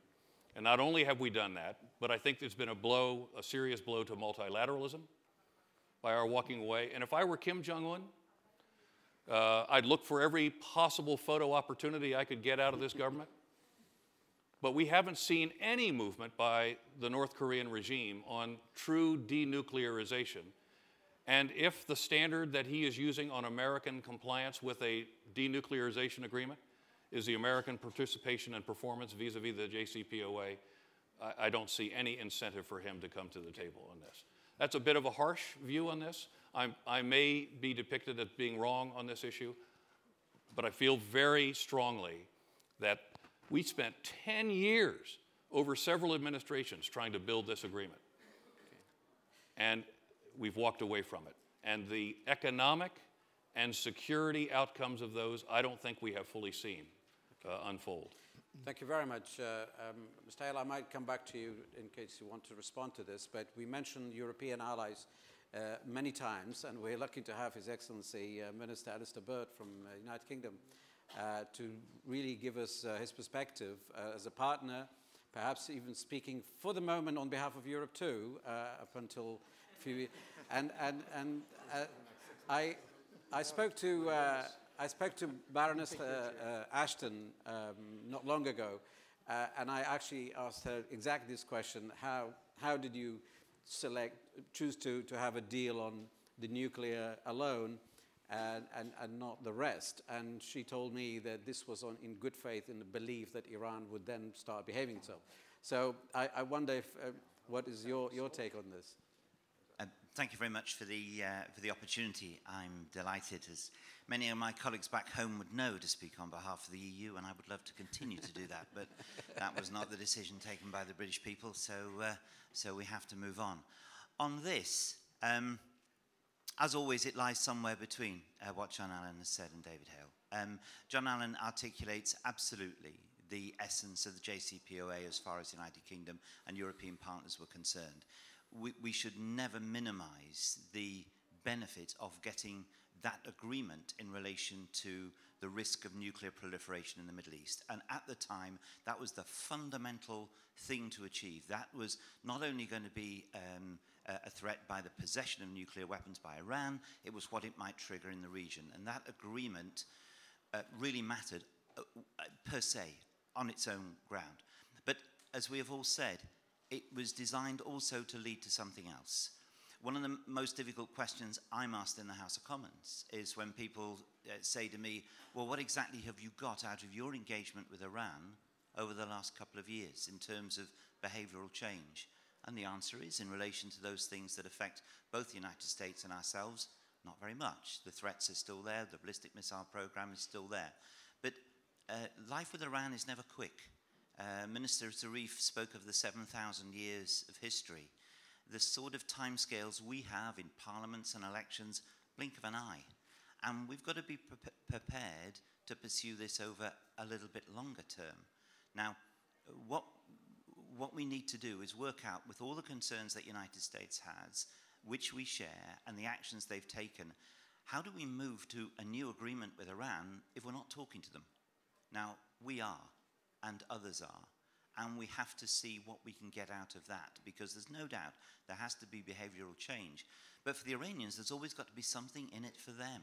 And the danger, as John Allen said, is they've signed something which caused a lot of difficulty in Iran for those hardliners who didn't want to sign and said you can't trust them, they'll walk away. Now they're in the ascendancy. And if we want somebody to sign something again, we've got to prove that there is something in it for them by doing so. So we've got to work on that area. We've got to look at those areas where we can start to descale. Yemen ought to be one. Yemen is a tragedy. Iran has a role to play. Geography won't change. The Iranians are there. They are partners around the region. They have legitimate interests, but they also have interests that they pursue illegitimately. And we have to distinguish the two, work on those that are illegitimate, but find a way to fulfill the spirit of JCPOA, which was not fully fulfilled on their side, and find a way to do it that will allow that opportunity of the negotiation that many people speak of to start ending and descaling the conflicts that are around the area, which could still all get worse if something bad is triggered by the non-talking one to another. So I think the United Kingdom and the EU, all our friends in the EU, we have a role to play, and we're keen to do so. Thank you, Alistair. That was excellent. Audience participation is wonderful, isn't it? I wouldn't agree with you. We've run out of time, but I give you the privilege of responding to anything you might have just heard, because I started with you. I want to end it with you, if you wouldn't mind. Thank you. Well, I think I've had an opportunity to state our long-term goals. We believe right now maximum pressure is the only response to deal with the scale of Iranian aggression that we're facing throughout the Middle East and beyond. Right. Well, what remains is really to thank you all for being excellent participants, and thank you for attending Full House. Mr. Hale, Mr. Holmes, and John Allen, thank you very much.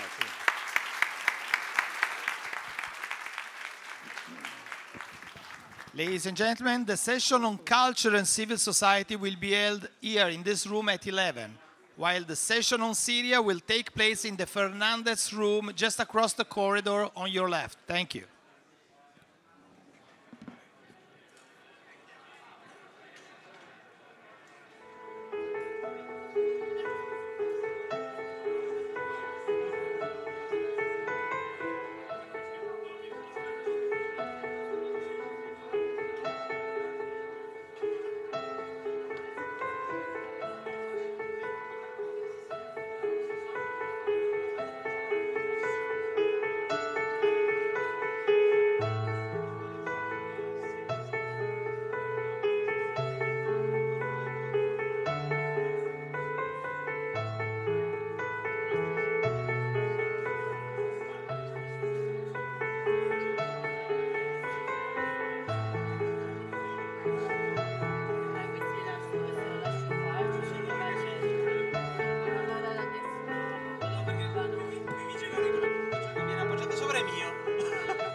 faccio il canale 1. Test, prepe, prepe.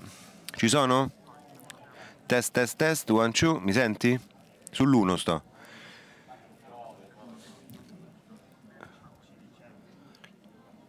Ah, adesso per fare la prova però sentimi sull'1 un attimo. Si secca per favore, scusi. Test, test, 1, 2, prova, prova, prova. Mi senti? Davide, ciao. Non mi sente Fabrizio. Non ti sente? No. Quindi? Quindi ha sbagliato BNC Fabrizio. T'ha riattaccato quello tuo morto, secondo me. Quello che andava. Infatti io cioè là c'avevo segnato. Ah, perché due c'hai segnale tutte e due? Ah, adesso mi senti. Fabrizio, che alla fine dell'evento ancora non ha capito qual era il BNC giusto. Sì, mi sente già. Sì. L'altro cavo. Ciao Davide, mi senti? Sicuro? Ok, bene. Ok. Sente dal telefono, Davide. Spengo.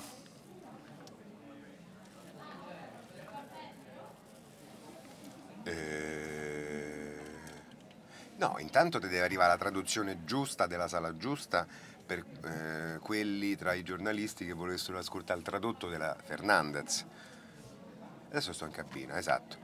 Poi il de-embeddato comunque quello te lo rimandano però loro, quindi tu togli il ricevitore e quello è una cosa ok? Poi tu c'hai sempre il piano B, che se loro non ti mandano qualcosa attacchi il canale 0 del tuo ricevitore e c'hai comunque il floor giusto però della Fernandez. Chiudo qui,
Ladies and gentlemen, we are going to start with next session. You are kindly requested to take your seat. So please take your seat. Thank you.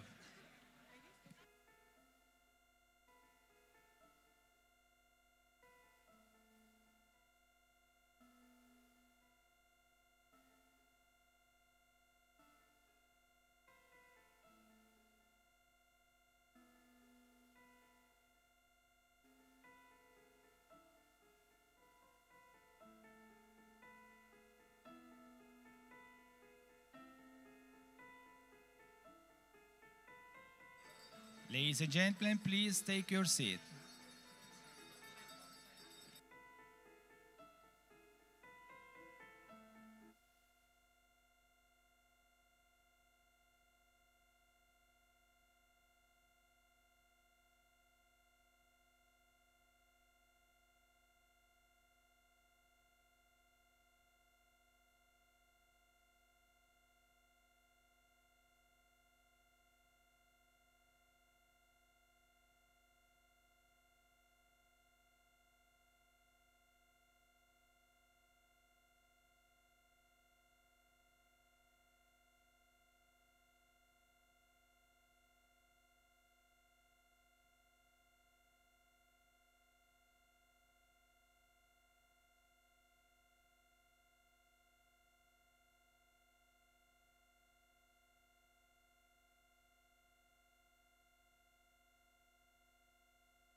Good morning, everyone.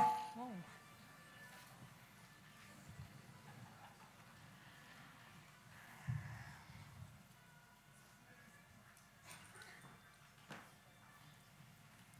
Good morning, everyone. Thank you for joining us this morning for our discussion, what I hope will be a discussion on what lies ahead for Syria. We've been hearing a lot over the last few days about prospects for the region from very different perspectives, including Foreign Minister Lavrov yesterday, who had quite a lot to say about what may or may not happen or what should or should not happen in the peace process in Syria. Today we have a very illustrious panel. I will be introducing them one by one as we start speaking. I'm going to start with a few comments just to frame the discussion, and then we will begin with Staffan de Mistura, who is the Special Envoy for the United Nations on the Syria file, and who has had the challenging task of trying to bring everybody around the table in Geneva. What I want to begin, my comments, I want to start with a series of questions that I hope that throughout this discussion we'll be able to engage with. Partly because a lot of what we hear today in the press talks about the end of the conflict in Syria. Assad has won, and therefore we should just move on from here. So my question today would be, are we really looking at the end of a conflict? Are we looking at the end of a war? Are we not confusing the idea of the recapture of territory with the capacity to govern? And I say this because while there has been a territorial, if you want, much of Syrian territory has come back under regime control, the capacity to govern in the circumstances that, 8 years after conflict, with close to 200 or $300 billion in reconstruction, and sort of the estimate for rebuilding Syria is anywhere between 200 to $300 billion. So we're talking about significant devastation across the country, a country that has more than 5 million refugees, but also another 6.7 million internally displaced, where close to 85% of the population lies below the poverty line, where more than 2 million children are out of school, and therefore we really do have a lost generation. The capacity to govern in a context like this, where there are now new warlords, there are plenty of non-state militias, some of whom are affiliated with the state and others are not. We have the context of Idlib, where most of the remaining various shades of the opposition are now contained. And on this note, I should mention that yesterday, 2 of Syria's most prominent activists were killed in Idlib. These were the civil activists from Kvarnabel. Anyone who's been following the Syrian uprising would know Ra'ed Faris, who was famous for the slogans that were produced every week throughout the last 8 years, and who embodied in many ways the spirit of a very civil uprising that sought and looked for a Syria that was built on civic values and citizenship, equal citizenship for all Syrians. This person was killed yesterday along with his colleague Hamoud Junaid in an ambush by Jabhat al-Nusra. I say this because while much of the discussion talks about, what are our options today are between a regime that holds significant responsibility for what has fallen on Syria over the past 7-8 years, and Jabhat al-Nusra or ISIS. Ra'ed Faris was one individual out of many who embodied a third alternative that yet no one is talking about. And I hope also we'll be able to talk to the panelists today about the potential for that third alternative that actually began the uprising to start with. Another question I'd like to talk about is it possible in the circumstances we have today, and without looking at this third alternative, to talk about bringing Syria back as a unitary state? And when we talk about bringing Syria back as a unitary state in a context, again, where Turkey has the Euphrates Shield, and I know Mr. Osman will be talking a little bit more about this, where there is significant investment in this area. Afrin still has to be resolved. We have the coalition in eastern parts of Syria. There is news today that as of last week, some forces from an Arab country have been deployed in the eastern parts of Syria. I'm not sure to what extent this can be verified. But there are many fingers in the pie. So is it possible to talk about, in the short or even medium term, about bringing Syria back as a unitary state? Or are we looking at a context where there will be continued fragmentation and there will be continued disintegration?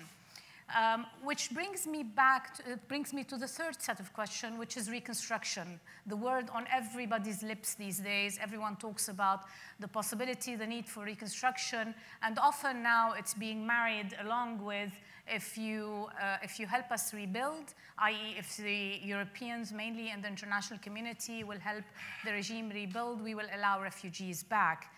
The problem is, I think there's quite a bit of divergence of views on what reconstruction effectively means. Everybody has a different approach to reconstruction.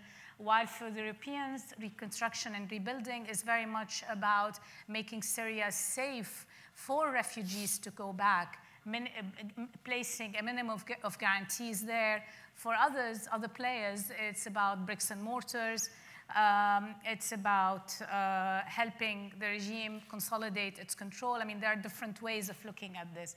So effectively, what do we mean when we talk about reconstruction and rebuilding? And what do we mean by refugee return?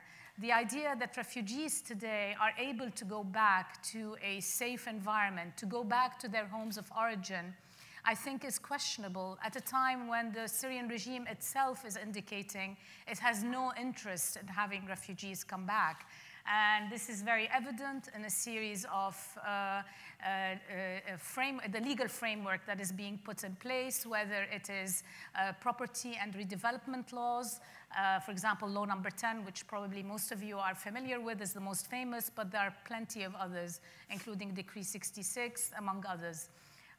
But where there are also vetting procedures that are preventing Syrians from going back, where there's a military conscription law, which despite the recent amendments, continues to be a big obstacle for people to go back.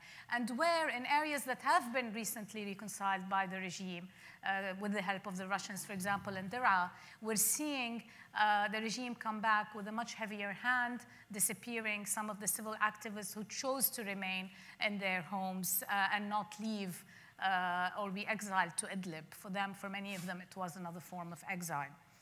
So I think in this kind of a broader context, the question is how are we going to address the unresolved border issues, but also how will neighboring countries survive and live with a Syria that does not seem to be moving towards any kind of a resolution in the near future, and where the new normal across the region seems to be increasingly more and more violence, whether it's at the level of individuals or it's at the level of entire communities being removed and displaced.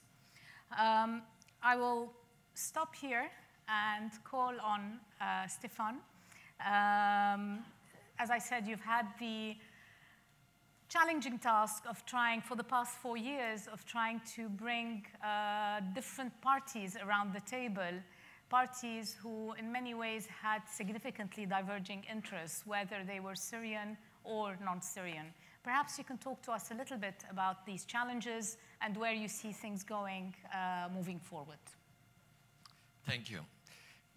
Definitely. And since we are in such a good company, I'm sure each one will contribute to it. So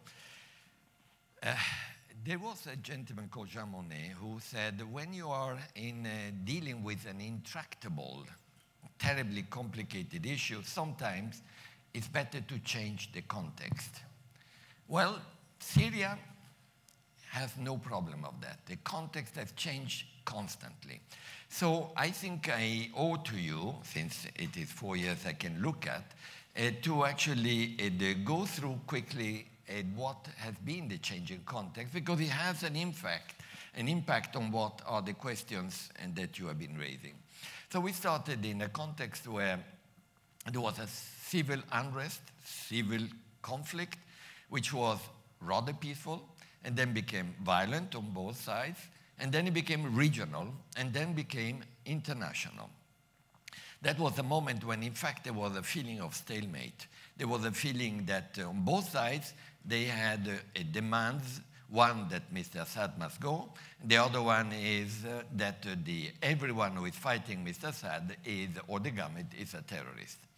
That period was difficult for the UN and the international community because the two sides were obviously not only not wanting to talk to each other, but not legitimizing each other.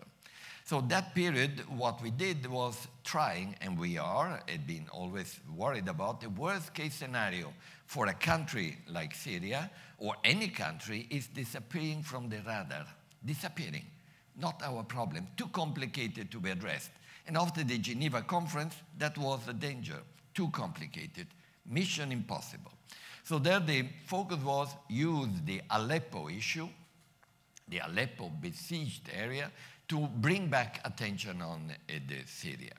And through Aleppo also bring attention on the fact that Syria needed to be addressed and not considered an impossible problem. It didn't produce anything for Aleppo except attention on Aleppo because the two sides were still convinced they could win the war. And when the two sides believe they can win the war, whoever is supporting them, then mediation is no space because they say, no, no, wait a moment, we are almost winning. No, no, wait a moment, no meetings yet. So phase 2 started when history is like that. 3 things happened simultaneously. One was Russian military intervention. You may like it, disagree with it, but it was a game changer. The second one, more or less simultaneous. 1 million refugees started moving towards Europe. And everyone in Europe at the highest level felt destabilized and still has an impact on that.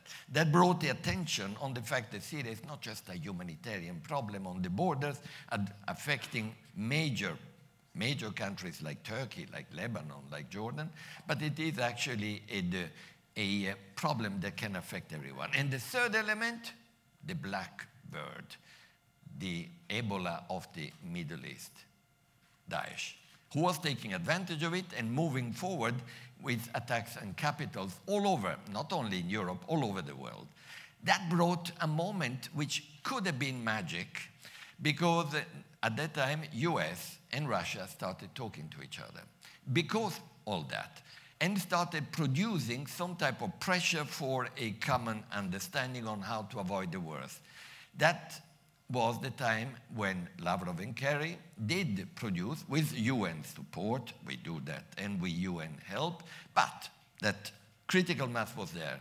International support group, the ceasefire, some convoys moving and so on. I just referred to a previous meeting. At a certain point, all this magic disappeared due to 2 incidents, which one day I will elaborate on. I've not yet written my book, and I should not write it yet. I'm still in full operation, therefore some details are not Despite my doable. Yesterday. Correct, correct. So what happened then? Just to put into context again, well, there was the decision by the government, supported by Russia, to then go for Aleppo and solve the issue of Aleppo. I don't need to tell you how painful that was. But then we did fall into the vacuum, and we go back to the meeting we had before, when President Obama was on his way out and President Trump was on his way in. Vacuum, gray zone. And who filled it? Because in politics, everything, no vacuum is not filled. The Astana process between Turkey, Russia, Iran. And the focus was especially and particularly on creating some reduction of violence, which worked for 6-7 months, but worked. And the last one of them is Idlib, which is working. Now, where does it all bring us? In the map, you just described it, we have a Syria where a large part of Syria has been retaken by the government with the support of Russia and Iran. Fine. Then you have another substantial part which is actually under the influence or with the support of Turkey, and I'm sure the Deputy Minister will refer to it. Then there is another part which is substantial, large, but desertic, but has got oil, has got water, has got agriculture, and does control roads from Iraq, Iran, all the way to Syria, which is under the control of what is called SDF with US support. And then you've got some small pockets still of Daesh. And you've got 5 armies involved in Syria, big armies, not in size necessarily, but big countries, important countries. You've got Turkey, substantially present, Russia, substantially present, US, very physically focused, Israel flying in and out. You've got the government, of course, and Daesh still there. So the question is, where are we today? And how can we turn all this into something positive? I want to believe yes. Why? Because this, all what I described to you, is not sustainable.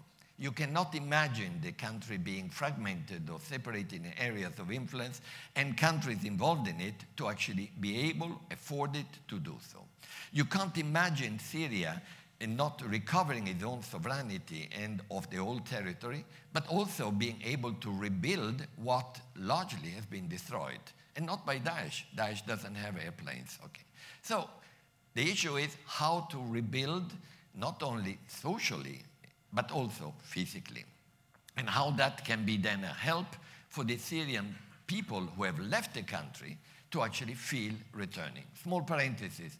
Refugees are very, very smart and very well informed. They know when it's time to come back. Because they talk to each other and they talk to those who came in. And they're not returning at the moment. Less than last year, can you imagine? Why?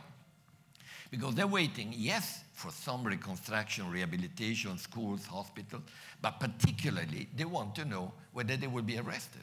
They want to know whether they will be sent and be part of the army. They want to hear that there is a political process that gives some light at the end of the tunnel. So here is the bottom line, and we're almost there. The political process was a resolution called 2254, very large, like all UN resolutions, which, as you know, are a compromise of many parties, which today would never be able to be rebuilt. But there is one portion of that resolution which has been selected by Russia, frankly, and Russia has an influence very much, not only on the government, but the international affairs, in Sochi, where I was part of, about constitutional committee. Is constitutional committee, I know we have a little debate on that, is good enough? Well, it's an entry point to make a big difference. Believe it or not, but a constitution in our countries make a huge difference. It's separation of power. It's actually the influence of the power of the president, of the parliament, of the army, of the secret service, and the possibility of having UN-led or UN-supervised elections. That is the key now. So why are we not doing it? Well, I can't go too much into details because I'm not talking about history, I'm talking about what I'm involved in.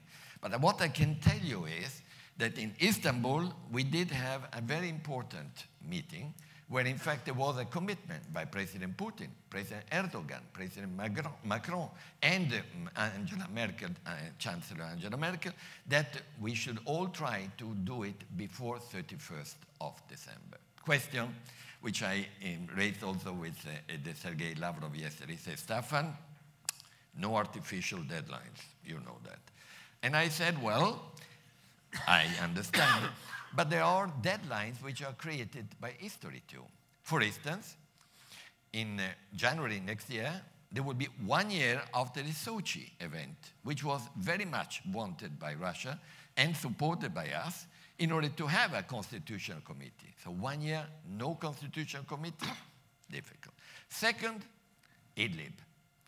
During all these 4 years, there was always a battle.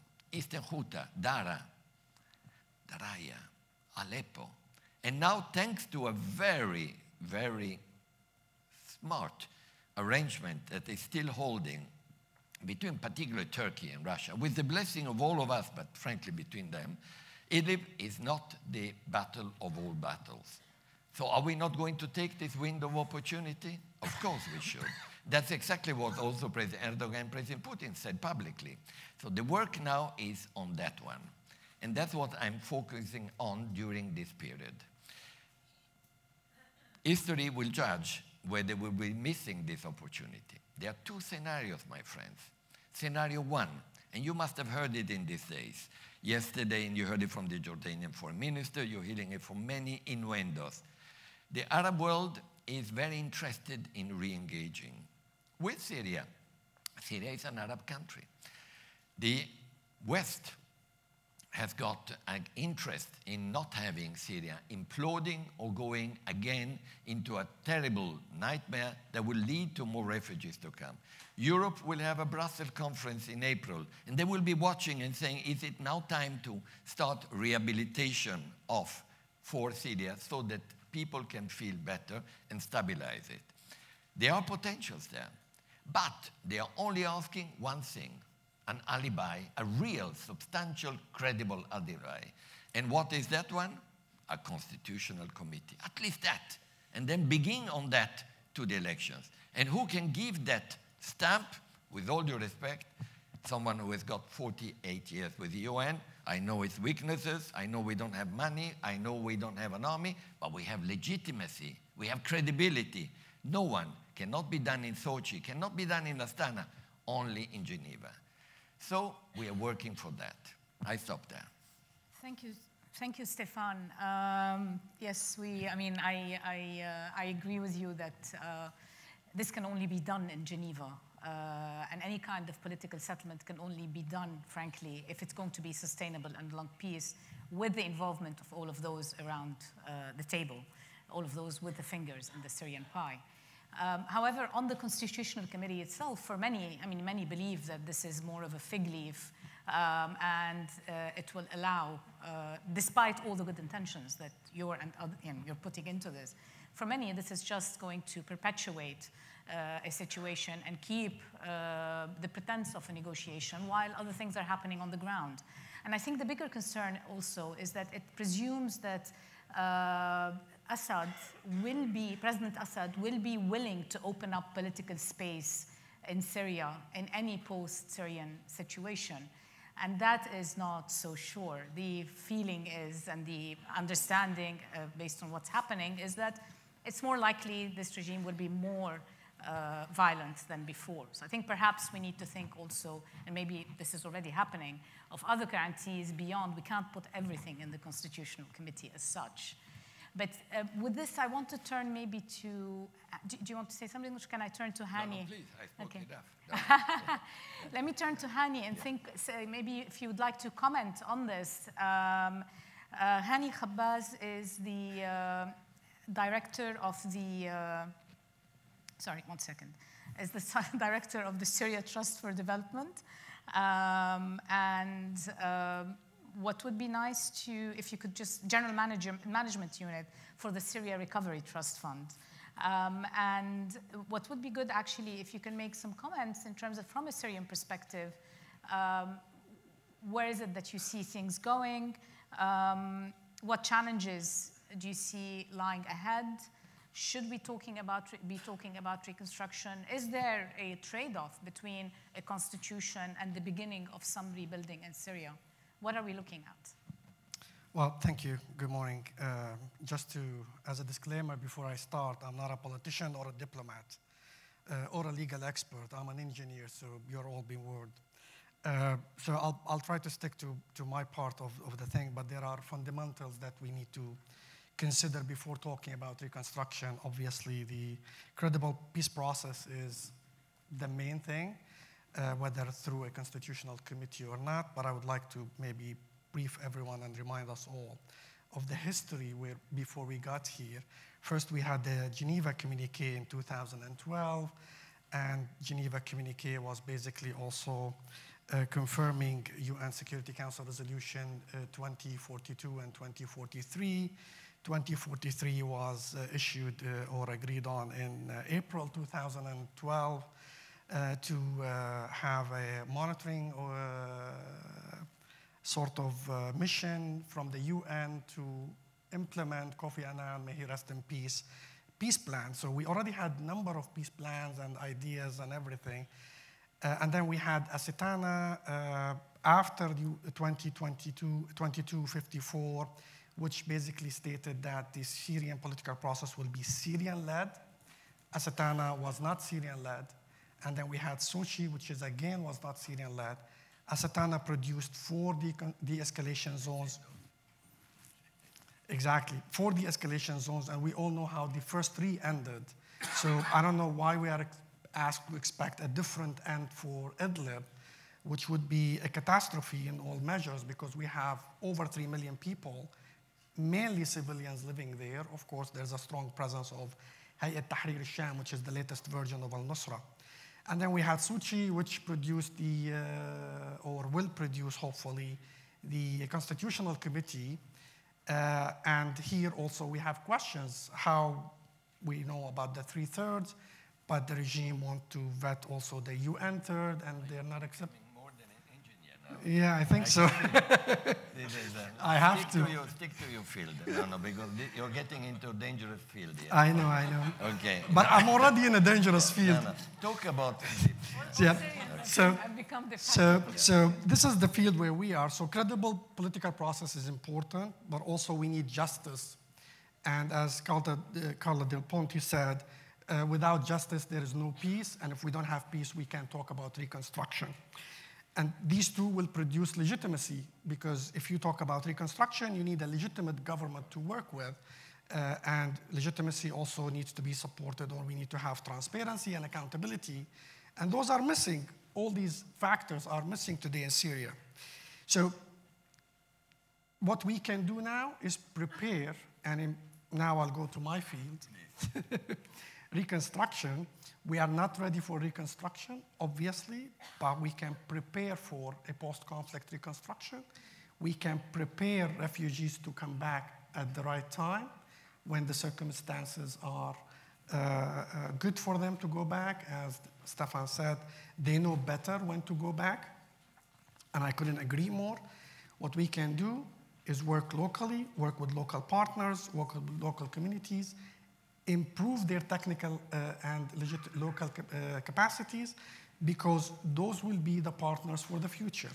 I think having the idea that we will have a master reconstruction plan for Syria is not very realistic. We have, unfortunately, fragmentation in the country, areas of control by a number of actors. So what we need to do is have sort of an umbrella for reconstruction, but have local design reconstruction plans for each and every area. Because those communities need to be included, they need to identify their needs and their priorities. We can't just come from wherever we come from and say, you need water before electricity. They know better. Each area in Syria has suffered in different ways. We, of course, have a massive destruction in Syria. I just want to pick some numbers. I mean, talking about reconstruction requires 250 to 300 billion US dollars. Syria, prior to the conflict, was a low middle income country. We've lost some 260 billion US dollars in our GDP, and I see the clock. So to prepare, we need to do these local recovery and stabilization projects where possible with local actors, improve their capacity, prepare them to be part of their reconstruction in their area, and they will be able to identify their priorities and other requirements. Quickly on what the SRTF has been doing so far, we've been doing all that. We've benefited some 7 million beneficiaries in the past 5 years in 150 communities, in 6 governorates, including Raqqa, where we started our interventions recently, in 7 sectors. And we are talking about essential services, wash, electricity, education, health, agriculture, food security, solid waste, and rubble removal. So we're not talking about humanitarian intervention, and I see 18 seconds. But that was possible, and we can build on that, but we can't talk about reconstruction until there is a credible political process, and we know that we are in good hands. The UN is the only platform that can provide legitimacy for that process. And I end on time. Good one, Hani. Well, it seems that we have definite consensus, I think, between Stefan and Hani that A, it's Geneva is the place, and B, there has to be, in the meantime, before we even begin to talk about reconstruction, conditions for return have to be in place, leveraging and working, pushing the regime to enable these conditions in the areas under its control is a second, perhaps, condition. Yes, and just the bottom-up community level. No, jump in on that, and then I move to... I need to jump in on one thing. Okay. Many call Syria regime. I am the first one to have had and have strong difficulties in agreeing with the government of Syria. But I think we should call it government. It is a government in the UN, is in the General Assembly. When I sit at the Security Council, Syria is there. So I would suggest we call it government.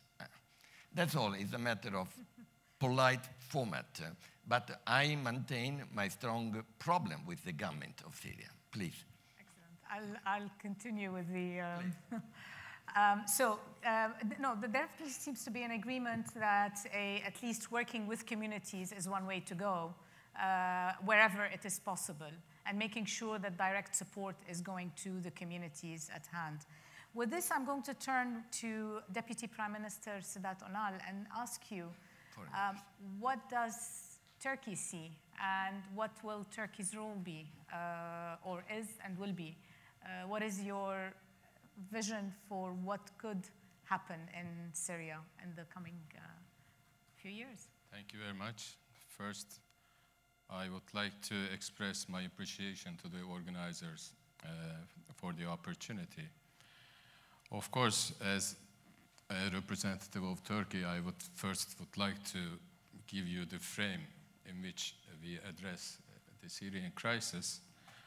And referring to the first session 2 days ago here, I also would like to say a few words about the title of the conference, about how we need to approach these issues. You know, if we are going to go beyond the turmoil, we need to understand the root causes that ended with this turmoil. And if we stay indifferent to the root causes and try to address only the results, symptoms of it, which is now security mainly. And this first session was entirely about security, as if there were no reason for why these things happened. You know, these turmoils in Libya, Tunisia, Egypt, now in Syria. It is in human nature that we grow indifferent to things, to numbers. If you look at Syria, almost 500,000 people were killed. Half of the entire population is displaced. You know, this is something unique, maybe since the Second World War. So it takes a similar effort in order to find some kind of resolution that everybody can live with. So we should start from here. As to the position of Turkey, from the very beginning, we support the legitimate aspirations of the people for evolutionary change.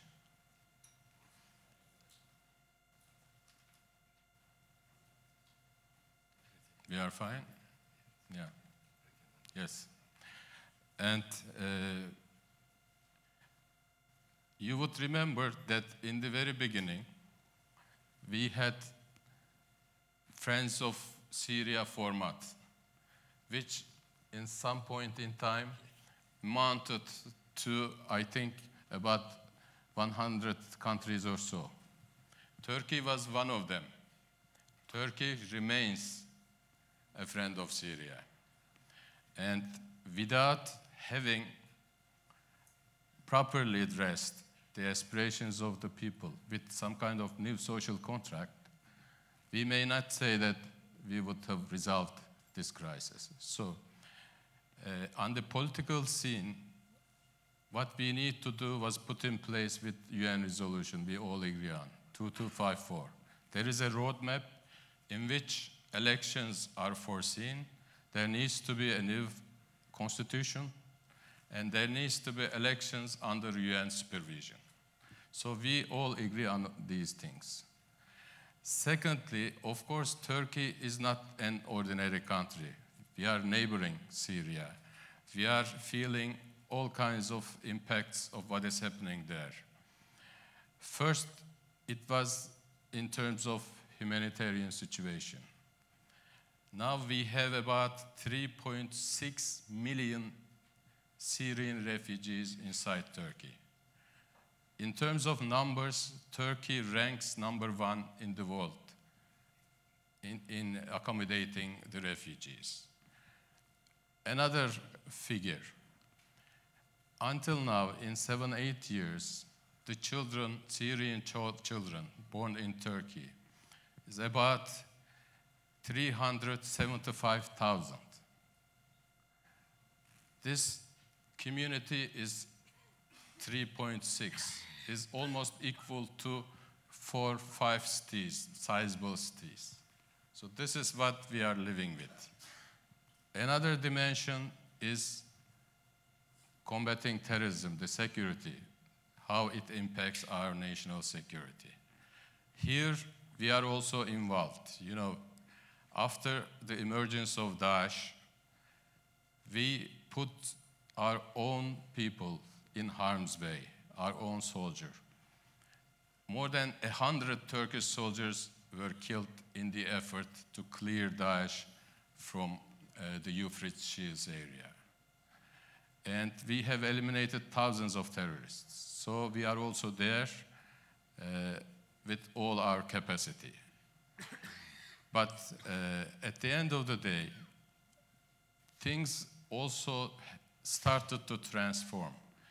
And for some parties, combating terrorism, Daesh, in itself became the final objective. And after a while, it also became a good pretext, reason for everybody to follow their own agendas. One of which is happening on our border. There is the PKK extension, YPG-PYD, with a separatist agenda. On the guise of combating Daesh, they are trying to creating space and control for their end results, trying to create fait accompli on the land. So this is another issue we are trying to deal with. But at the end of the day, what we need to see is maximum alignment of main stakeholders, both inside the country and outside the country.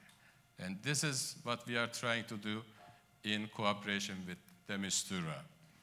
In an ideal world, you need to have both America, Iran, Turkey, and other main actors sitting at the same table and trying to resolve this issue. But since, for practical reasons, this cannot be done, we have trying to create synergy and trying to achieve convergence of positions. In Astana, came into being in the absence of better alternatives. This is, as Mr. Lavrov yesterday said, we do not agree 100% with each other as 3 participants. Because by definition, Iran and Russia are there as guarantors of the regime. I still call it regime. And for us, we are the guarantors of the opposition. But at the end of the day, 3 of us believe that there is no real military solution to this conflict, and only a political solution with the maximum convergence of positions can be done. And it achieved the escalation of violence. We came up with the de-escalation zones.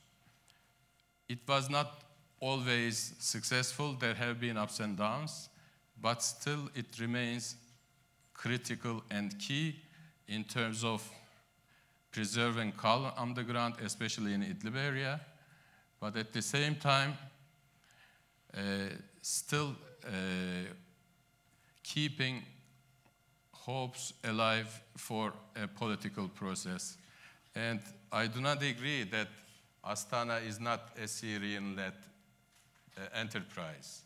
In Astana, for the first time, the regime and the opposition were represented, and they sat at the same table.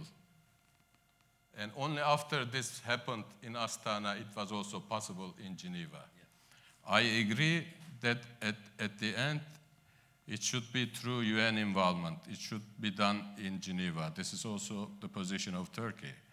But you cannot isolate or reduce the importance of Astana as something that supports and gives energy to Geneva. Without Astana, the Geneva process has been dormant, as Mr. Lavrov said, for about 10 months. So you cannot define something, project, an idea in isolation of existing efforts. Astana is a peace effort, nothing else. Thank you. Thank you.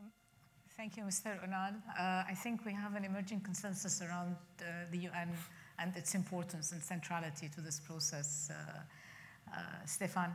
I'm going to turn now to Andrei Kurtunov, who is the Director General of the Russian International Affairs Council, and ask, will Russia be able to, or is it interested in using its influence in Damascus to help support the constitutional process that Stefan is working on as a potential opening to reconnect and reopen a dialogue, a discussion, something that can provide some ray of hope, if you want, that there is something going on.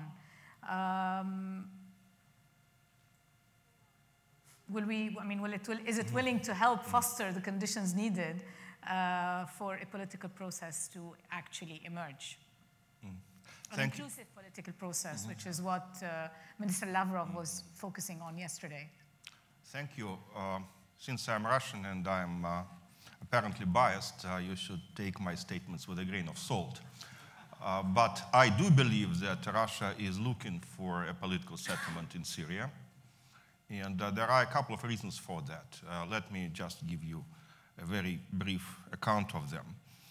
Even if we put aside all the moral considerations, people are being killed in Syria every day, which is clearly very deplorable. But if you put all this aside, I think that the situation in Syria is not sustainable for Russia. The first reason is that Russia always claimed, and with good reasons, that it had good relations with everybody in this conflict, that it works with Iran, with Turkey, with Israel, with the United States to some extent, and Russia was able to sit on the two chairs. I think that it was relatively easy when we had Daesh as the main glue linking everybody together. All other problems were pushed to the side. Now, when Daesh is defeated, at least militarily, I think there is no glue. And we experience growing pressures from Israel, from Iran, from other parts in the conflict. And I think to maintain this position of an honest broker is becoming more difficult. Second, the Trump administration. I think it's an important factor of uncertainty for Russia. And in Moscow, they are concerned about what to expect from Mr. Trump. It was easier with Obama and his policies of some kind of reconciliation with Iran. We knew the red lines. Now, Trump used military power in Syria at least twice, and God knows what he will do when the time comes to use it third time. So I think that people are concerned. And finally, as we know from history, Russia can win wars, but it doesn't mean that Russia can win peace. And from this viewpoint, it's clear that when the military phase of the conflict is over and we are to the economic side of the conflict, we are to the challenge of the post-conflict reconstruction, new players are coming to the fore, players with deeper pockets. And it means that Russia has to somehow convert its current military accomplishments in Syria into a lasting political influence. Not an easy situation. Now, you asked me about whether Russia is ready to go for a political agreement and whether it is ready to exercise pressure on Damascus. I think that we have essentially three pieces of the puzzle already in place. We have an agreement on southwest Syria, and I take your point that there are concerns about the willingness of Damascus to stick to the commitments, but I think that as long as the Russian military police is here, I think the situation can be put under control. react on it when the Russian military police left in their... Well, you know, the question is how we can turn it into a permanent solution to Southwest, and I agree that everybody is watching what will happen there. So it is a very important piece of the puzzle. I'm moderately optimistic, though I have my concerns about the performance there. Second, Idlib. Again, you know, my personal perception, and I might be dead wrong here, is that basically the Syrian leadership wanted to go into Idlib. And it was a concerted leverage that was used by Russia and Iran to prevent an offensive, which suggests that Russia does have influence on Damascus, and it also suggests that Russia understands the risks of a further military escalation. It's very clear. The question for Idlib is, again, whether it is sustainable, because there are some deadlines. We know how difficult it is for the Turkish side to deliver. We know that it's unlikely that the problem of Idlib will be quote-unquote resolved.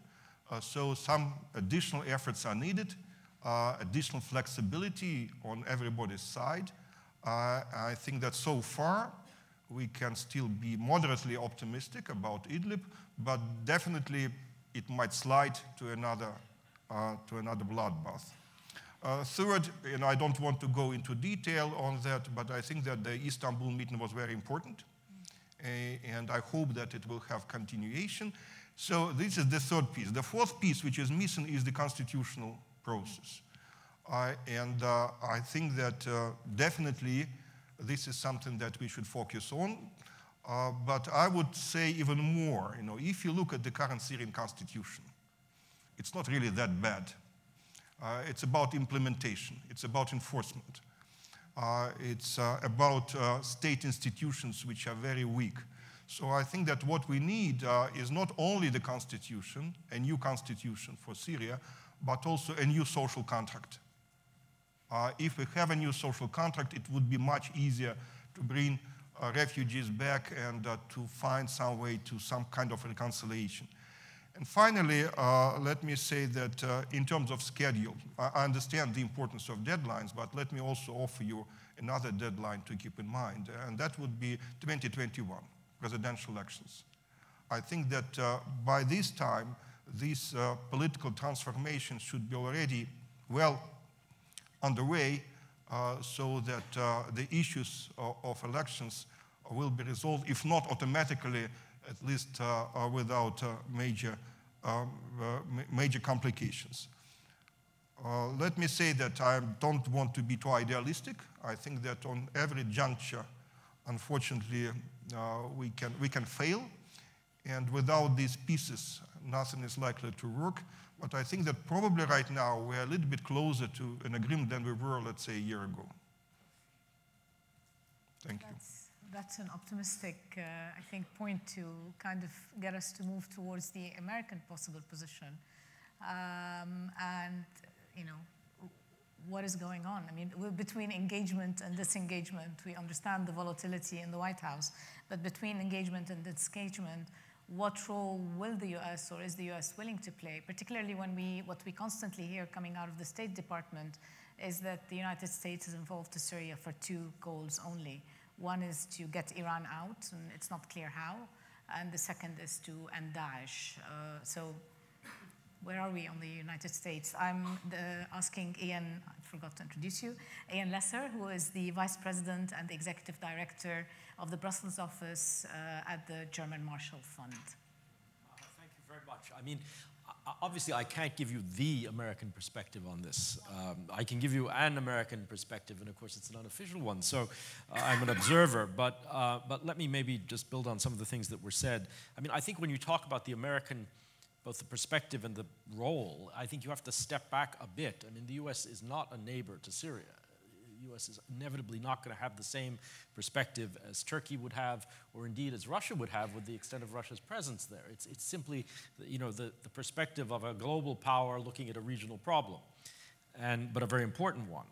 And I would just make 3 points about this. The first is that I think among the American sort of strategic class, There has for some time been a very pessimistic assessment about what is possible in Syria, and a sort of very real reckoning with the idea that a decade from now, that we may still be dealing with a Syria that has not gone back together.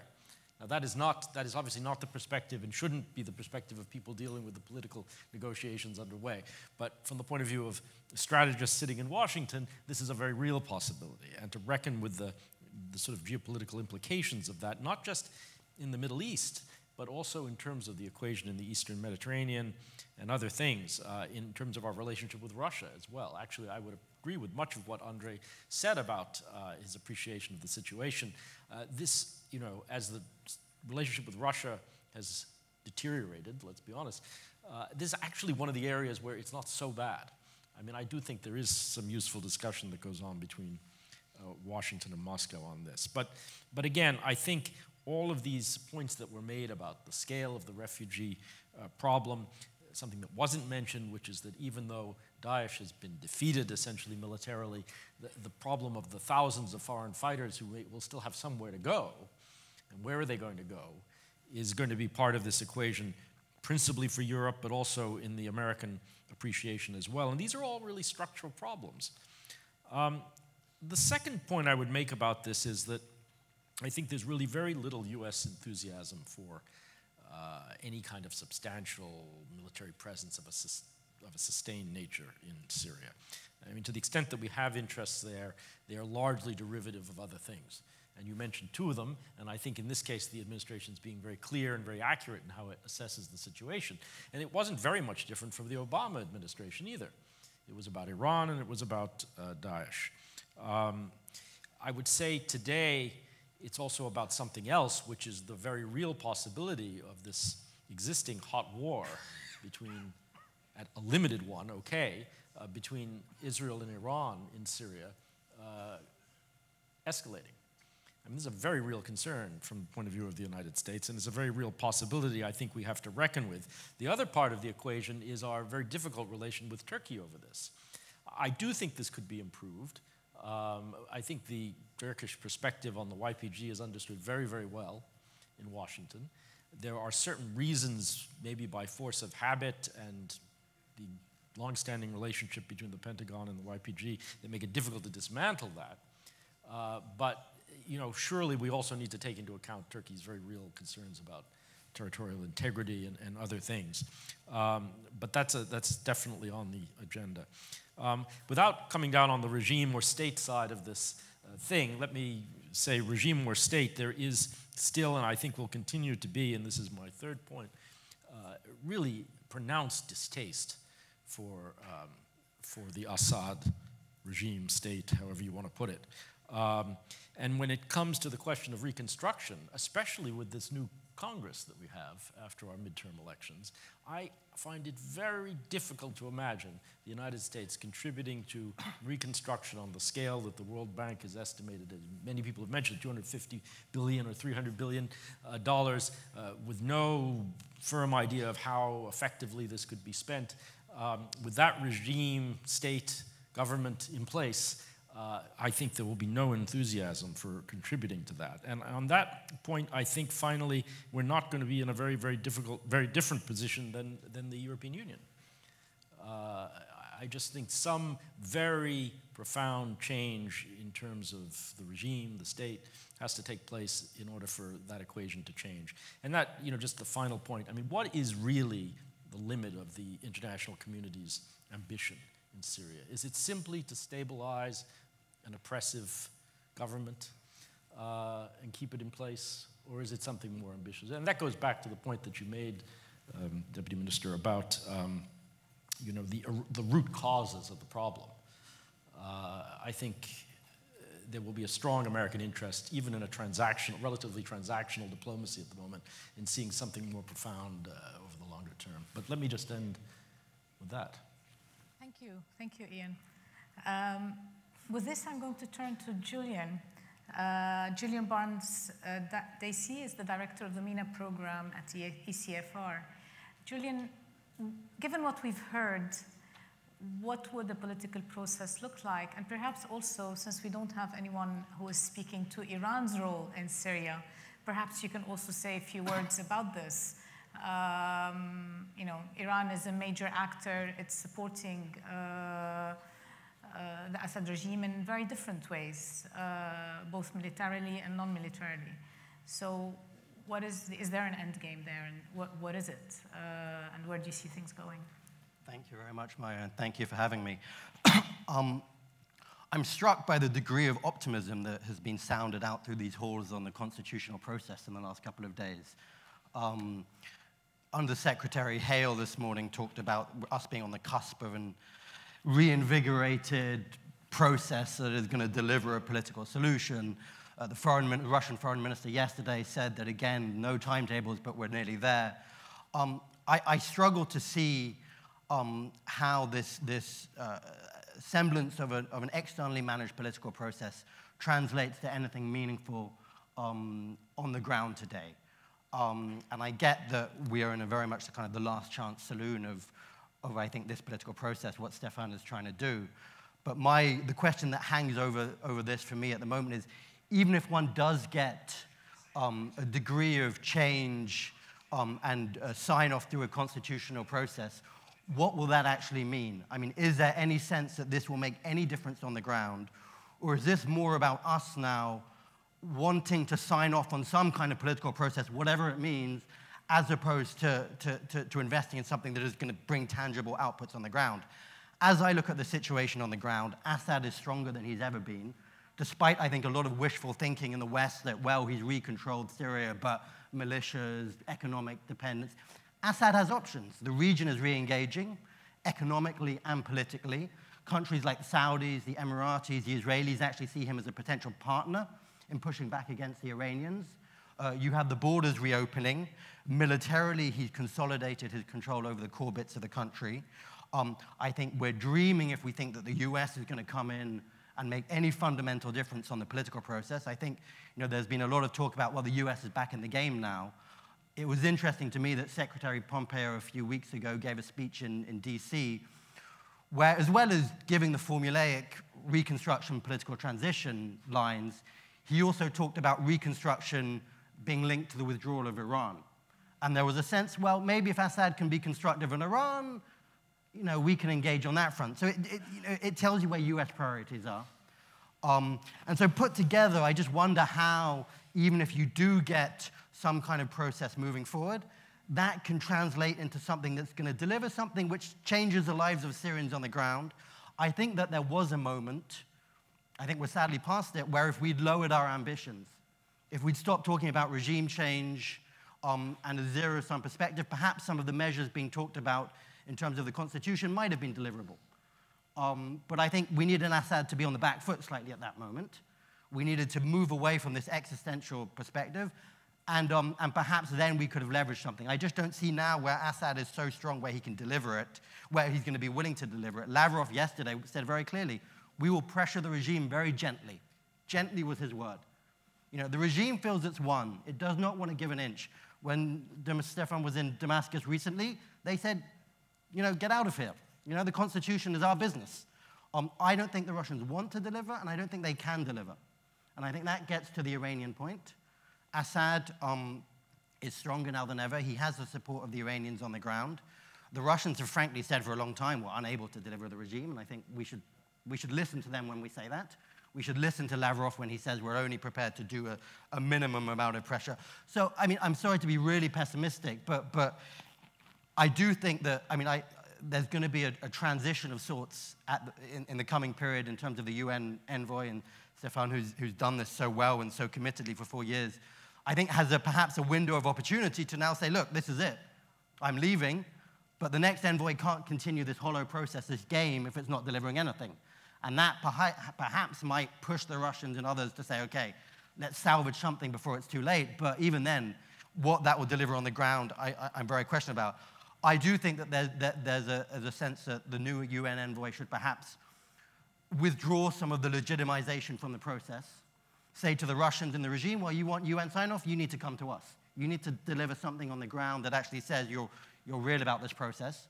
I think there's a need, frankly, to prioritize things like access to detainees, humanitarian access across the whole country, levers of stabilization, the bodies that are implementing stabilization support on the ground. I think the UN perhaps can lay out these issues as non-negotiable preconditions for any re-engagement if Stefan is unable to secure some short-term deliverables and the new UN envoy decides to push back a bit. More fundamentally, I do think there's a need for a reconceptualization of how we think about the political engagement with Syria. I mean, we've been invested in this political process for so long. It might deliver some minimal gains. I struggle to think it will be substantial. And I think we're going to have to start thinking about a longer-term process. You know, this is going to be a generational struggle now. How do you create openings for Syrians to survive, to live in a degree of decency, to open up space? I think Europeans will need to challenge themselves on a lot of issues. I mean, I think the default position, if Stefan is unable to deliver some gains, will be sanctions, no engagement, double down against Iran. I think the history of our engagement across the region in the last few years is that none of these will deliver success. You know, a campaign of prolonged sectoral sanctions on Syria, who is that going to strengthen? Which networks of patronage? Is that going to help Syrians? Is that going to make them struggle? A US-led ongoing zero-sum game against the Iranians in the region, is that going to help Syria? Is that going to create openings, or is that going to further polarize and militarize? So I think there's some serious questions, a reconceptualization of how we think about European political engagement, which will be very careful. Just a final word on the kind of reconstruction debate, because I think there's been a lot of talk about that on Europe. I think that's a bit of an illusion. I don't think Assad wants Western money. I don't think Europe is able to give money. I mean, we're broke. We've got enough problems. Are the Europeans really going to put the kind of money that would be needed to make a difference? I think what is important there, and it goes back to this idea of UN legitimization, is that the Russians want Europeans to sign off on this political project. They want the Europeans to be on board with what they're trying to do, and I think that's where there's some interesting space to maneuver, and I wonder whether they could be more proactive in using that and not projecting a sense of, well, we can put money on the table that isn't going to make much of a difference. So I'll stop there. Andre, I know you have to leave. Would you like to say a few comments before taking off for the airport? Well, my last point is that I think that in terms of the European-Russian dimension, for a variety of reasons, it is the most promising opening. It is much easier to find some common grounds on Syria than on Ukraine, for example. So if I were to advise both sides, I would say try to do something on Syria. It is not easy, it is difficult, but it might be a game changer which would allow a more general reconciliation between Moscow and Brussels, between Moscow and major European capitals. And then we can handle Ukraine, hopefully. Thank you. Stefan, coming back to you. We've heard mention of, Andre talked about a new social contract. Julian has talked about the fact that the Assad regime today is stronger than ever before. I have questions about that because I think while it is, as I said, regaining militarily on the ground, it has suffered tremendous economic losses, but also it's weaker on the human resource side. So governing a country is one thing. Regaining territorial control is one thing, governing it is another. And obviously, it is leveraging whatever it has to get what it wants from different sides. So coming back to you, Stefan, what do you think of Julian's proposal of let's call a spade and say, even if we do have an opening for a dialogue, it's not going to be able to deliver anything significant that will change people's lives on the ground, the lives of Syrians. It will not create the conditions for refugees to go back home, which is what everybody is looking for, whether European or not. And Julian, even if there isn't funding, I think the Europeans are the only ones who are capable of at least investing some of the funding needed in the kind of large infrastructure projects that are desperately needed in Syria. So while we may not be looking at a Marshall Plan, there is still some leverage in that. There is a bit of leverage. We can come back to this, but let me just go to Stefan and see. what his comments are on this. First of all, I always appreciate Julian's comments. He's a free man.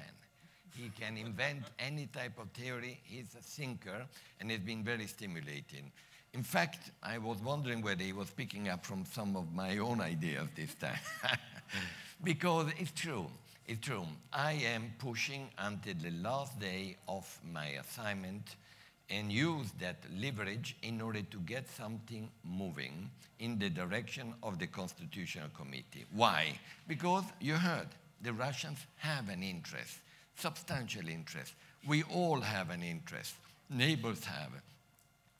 Every country has. Europe has. And does Assad have? Well, here is the point. I've been trying to convey that message to him and to his, the team. It's easy to win territorial war, especially if you have got very good and strong supporters. But winning peace is a big issue. Have you been to Homs? Have you been to Eastern Ghouta? Have you been to one part of Aleppo? Have you seen the level of destruction?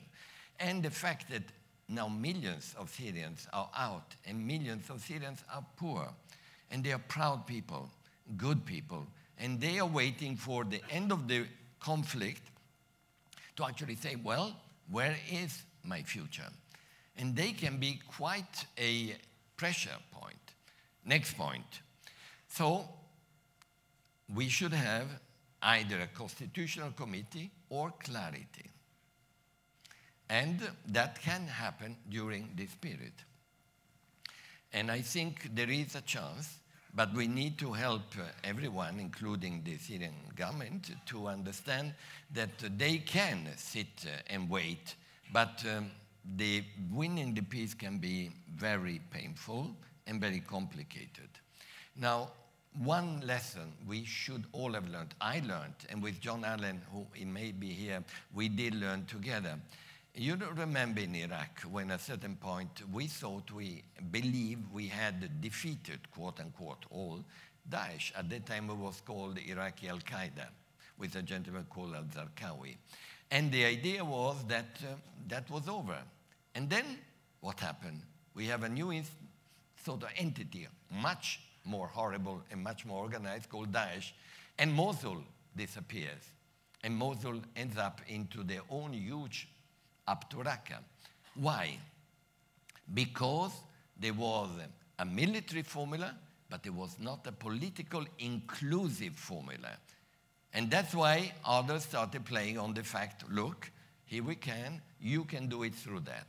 Bottom line, the price of not finding quickly, and I mean quickly, a political beginning could be a long term of very unhappy. And you know what? Syrians will say what I'm saying now, we cannot afford it anymore. That's why the deadline may not be by the 20th of December, may, I hope, be the 31st of December, to show that there is a road opening on the tunnel, light on the tunnel, but it's not open-ended. Let me turn back to you as the only Syrian on the panel. You've been given the burden of perhaps commenting on the potential of something like this and how you see it from your own perspective. We are doomed by hope. I think this is what keeps us moving, and we have to keep that. Hope is the only thing that's stronger than fear and can defeat fear. We fear instability, we fear arrest, we fear bombardment, we fear Daesh insurgencies, but I think we have some hope in the Syrian people. I'm new to this business. I don't have 48 years of experience, but I have 5 years of experience in the Syrian conflict, and not because I'm Syrian, but the Syrian people are amazingly resilient people, very creative. They find ways to solve problems. I hope that we will find a creative way to solve our problem, our political and problem, and end this conflict. But everyone has to contribute to that solution. Regional actors, international actors, and everyone. And I stop here. Let Deputy Prime Minister Onal, any last words before we close the panel? I've been warned that we're out of time, as how you see the things moving. Yes, I also agree with the previous speaker that we need to keep hope, and this is part of our profession. And I don't think that inaction in itself is a method to revitalize any process or peace process. So it is not going to help us to start with a clean sheet of paper, because we will see all elements that we are dealing with now are still in place. We have tried and we have made some progress.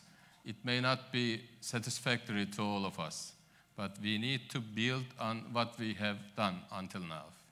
And we need to keep engaged. Disengagement in itself cannot be a solution. So we need greater engagement of all sides, because at the end of the day, this is going to affect all of us. Maybe more for countries like us, neighboring countries, Jordan, Lebanon, Turkey. But at the end of the day, in terms of instability, terrorism, refugee flows, all kinds of things, it's going to affect everybody. So it takes greater engagement on all sides. Thank you. Thank you. I would like to thank the panel for a very stimulating discussion and maybe a glimmer of hope somewhere. And thank you all for joining us.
Ladies and gentlemen, the closing session will be in Italian, so if you need it, please remember to take the headphone. Thank you.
Ladies and gentlemen, you're kindly required to take your seat. We're going to start with the closing session of MED right away. Thank you. Please take your seat.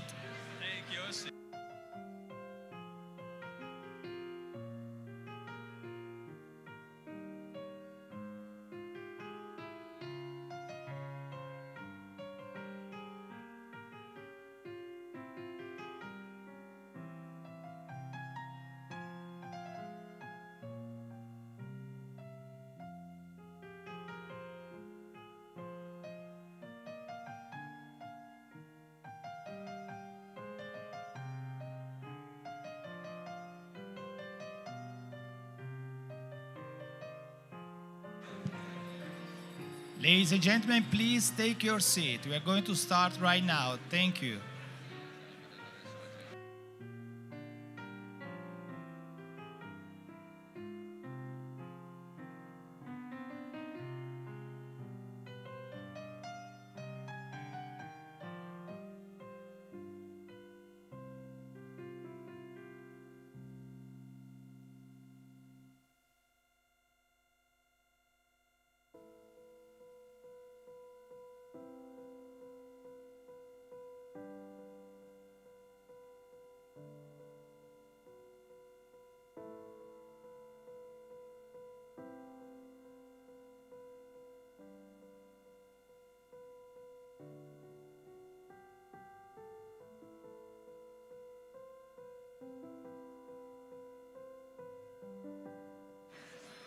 Ladies and gentlemen, you are kindly requested to take your seat, please.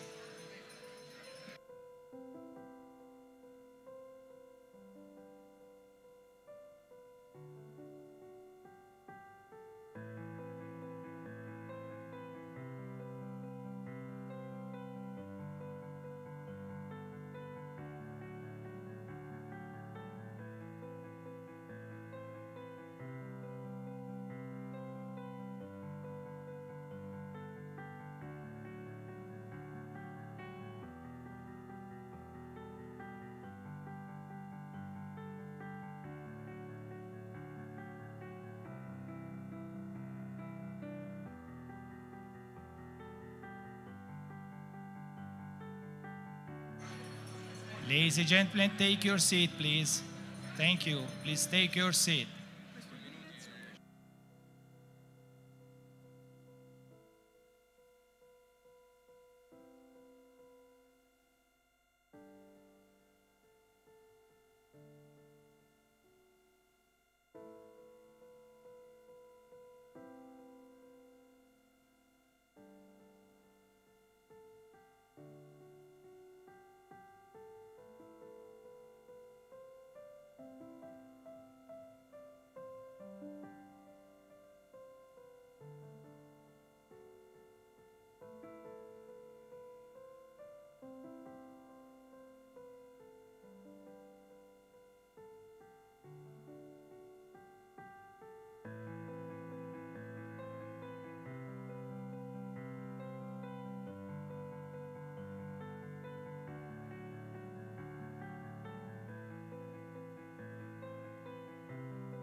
Ladies and gentlemen, we are starting right now with the closing session of MED. So please take your seat right now. Thank you.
Ladies and gentlemen, take your seat.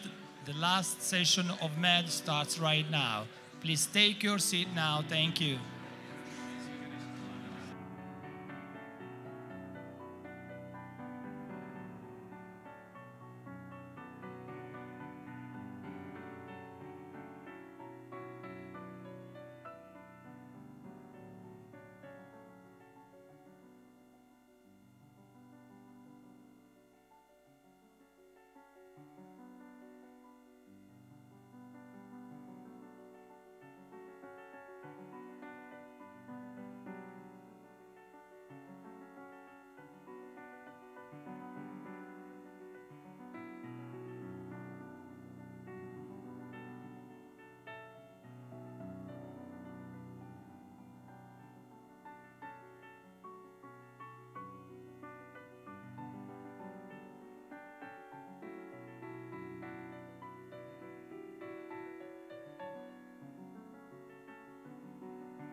here we are again, 3 days after.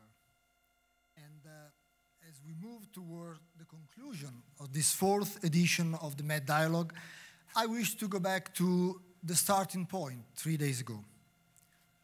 An idea by the Ministry of Foreign Affairs and ISPI, and many, many people involved, think tanks, media, embassies in Rome, companies, individuals, who has since the beginning accepted to take part in an ambitious project, to look at the region with some optimism in spite of the turmoil. Turmoil was very much on stage at MED, but in this room, in the corridors, and among us, a positive feeling of dialogue could be perceived.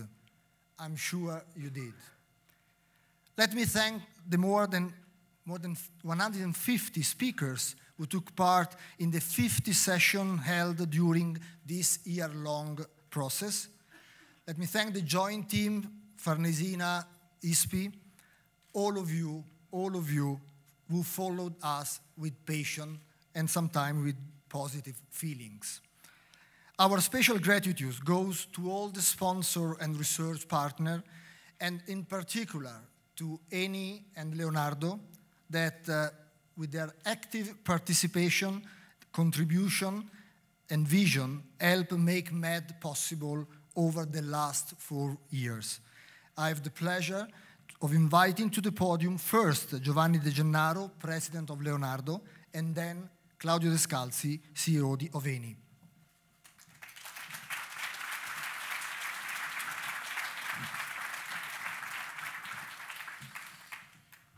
Grazie, buongiorno, buongiorno a tutti i presenti, a tutte le autorità. Thank you. Greetings to all the authorities who are present, President Napolitano and the Minister for Foreign Affairs and the Prime Minister. I would like to thank the Ministry for Foreign Affairs and ISPI for having organized the 4th edition of Med Dialogues, and also for the large numbers of attendees. These 3 days have shown or have proven one fact: the Mediterranean is not a sea that separates, it is a sea that unites. The countries looking out onto the Mediterranean share a space, an environment, a place of trading and exchange that have produced cultures and a circulation of ideas and civilizations over the centuries and have promoted uniqueness and cooperation. This is perhaps the first network of history. And today, I think that we should look to the Mediterranean as a natural infrastructure that is shared by all and transnational. And just like any such network, it needs security.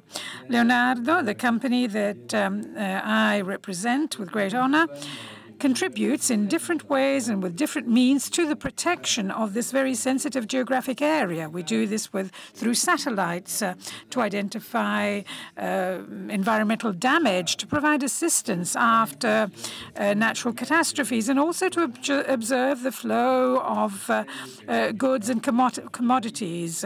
We do this through border control, through maritime control, and finally also with technologically complex means in order to meet the need for global security linked to defense.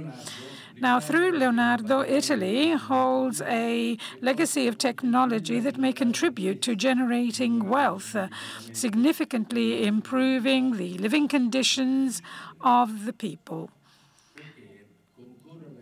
Contributing to the creation of a safer environment means ensuring freedom of movement to a larger and larger amount of people. It means ensuring a fight against all forms of illegality and the safe movement of ideas and commodities. Innovation and technology are enablers of development, and they continue throughout time. Italy, at the heart of this Mediterranean, has the awareness, the diplomatic means, and a modern, competitive industrial fabric that make it a point of reference for the technological development of the whole area. And Med-Dialogue is one such example. Thank you for your attention.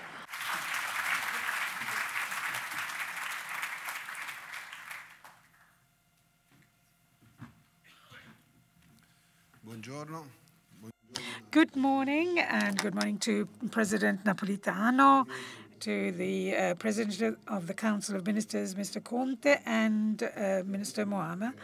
And thanks to each and every one of you for being here. The Mediterranean for us was the beginning for ENI. It was the starting point, the area that enabled us to grow. And it is the area of greatest importance for ENI. 45% of our production and our reserves come from the Mediterranean. And so our attention for this area is extremely important. At a time of low prices, of cost cutting, during the last 4 years, we have invested 10 billion euros in exploration and in the production of energy. The potential of the Mediterranean is still untapped. And why do I say this? Well, because the north and the south of the Mediterranean that interact, work together. The south of the Mediterranean gives some 30% or 25% of the energy and gas that the north needs. But there is still some major gaps. The south of the Mediterranean has a GDP which is 7 times lower than that of the northern countries of the Mediterranean. All in all, they account 7% of the world population, and 10% of the world GDP. But the potentials are very, very great.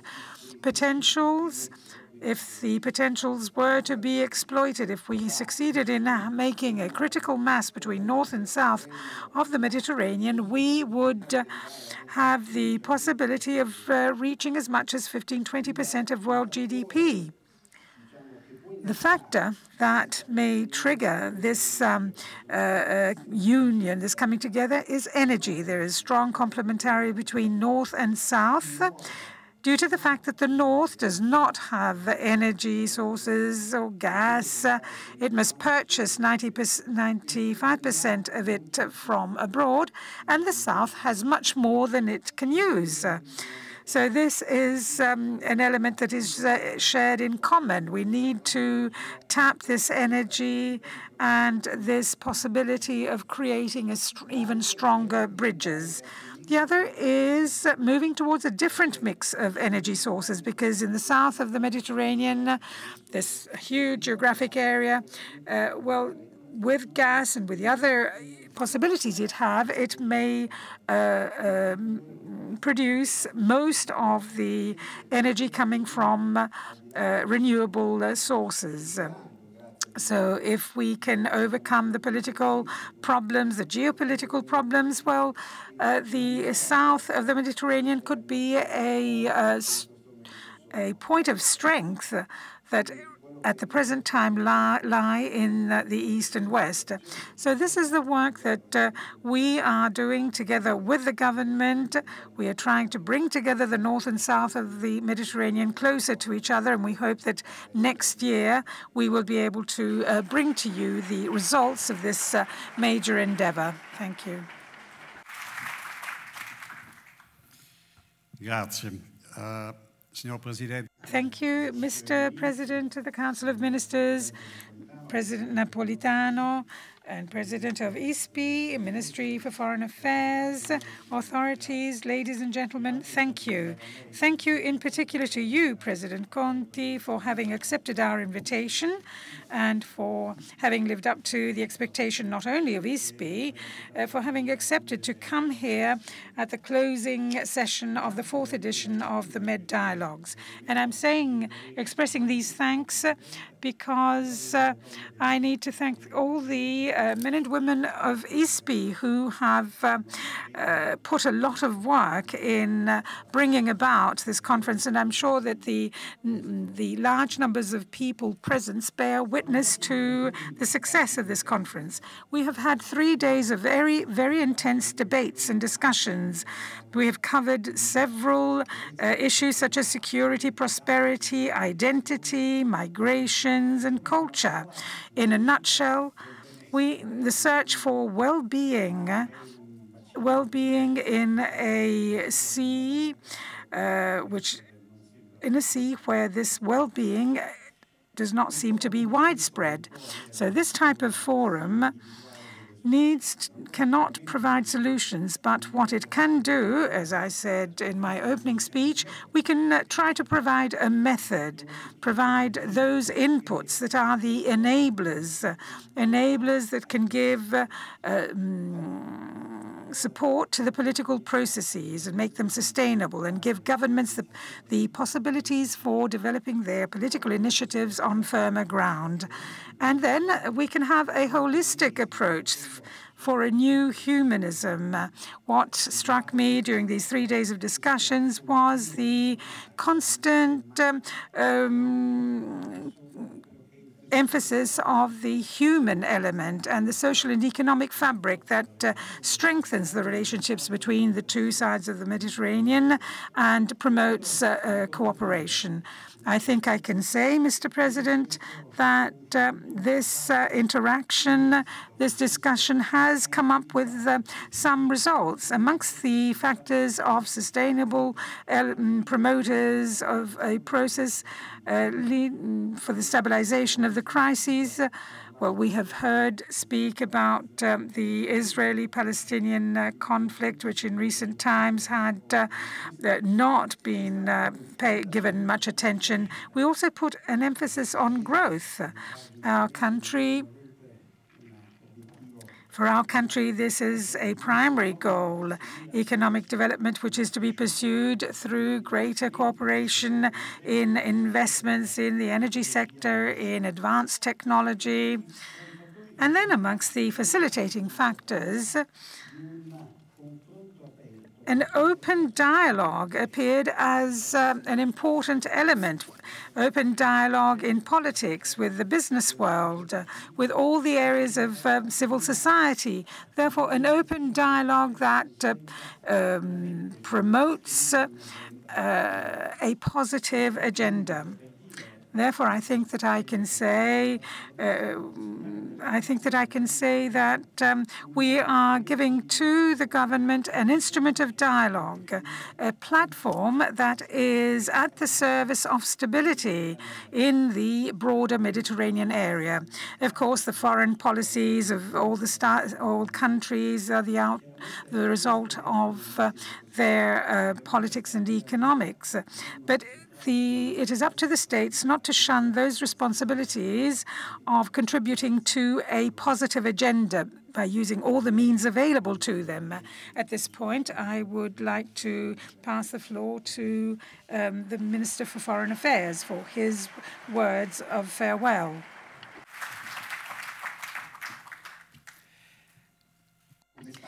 As has been said, here we are 3 days after the beginning of this very intense conference, 3 days of positive dialogue, which come to an end today with a room that is full of important personalities whom I wish to thank. Thank you, Giuseppe, for being here for the conclusion to these very important days of work, of discussions and reports. But above all, 3 days during which we had a major opportunity for bilateral meetings for the Italian government, but also bilateral meetings amongst and between the personalities who were present. And this is what MED can do. We paid very close attention to the mass media, which I thank. Walking into this room reminded me that migrants are human beings and that it is important that the topic be promoted in the press. So this is proof of the importance of these 3 days of discussions. This conference has enabled us to table a dialogue which is inclusive and to show that there is the ability to talk to everyone. We, as Italian government, think this is a fundamental element. We firmly believe in the Atlantic Alliance and in the European Union, and also in our historic ally, the United States, and also all those with whom the Italian Republic has entertained close relationships since the Second World War. In an increasingly open and worldwide and open world, we must entertain a dialogue with everyone, and this based on 2 pillars, NATO and the European Union.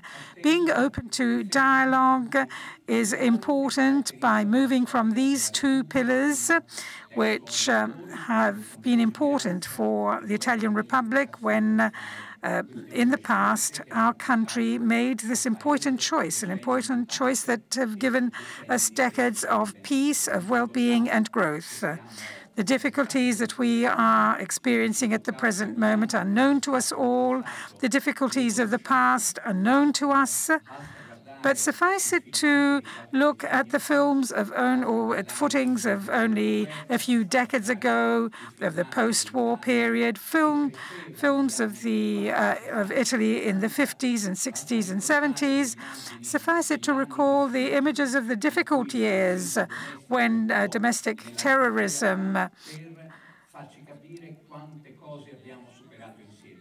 erupted, and we have managed to overcome these difficulties thanks to the dialogue with our partners. I see here ministers of foreign affairs and many other colleagues, other ministers who are present, and I greet them all. I have entertained a dialogue with all of them. We have a special envoy to Syria. We too are loyal and faithful members of the United Nations. And I thank also President Emeritus Giorgio Napolitano for having accepted our invitation. I would also like to thank for the work they have done. Giampiero Massolo has already expressed his thanks, but I wish to thank all those who have worked at the Ministry for Foreign Affairs, because initiatives such as this demand a huge amount of work, and each person is of fundamental importance for the final success of the endeavor. I thank ISPI for having worked with us. This is a wonderful result that we have achieved, an important step in the presentation of Italy, which seeks to be present also at on a global scenario. The presence of the Minister for Foreign Affairs of Japan has proven how important this is. The presence of Africa, the Middle East, all those areas where our country means to be a protagonist and facilitator and enabler, and to give contribution to all of the positive processes that are underway.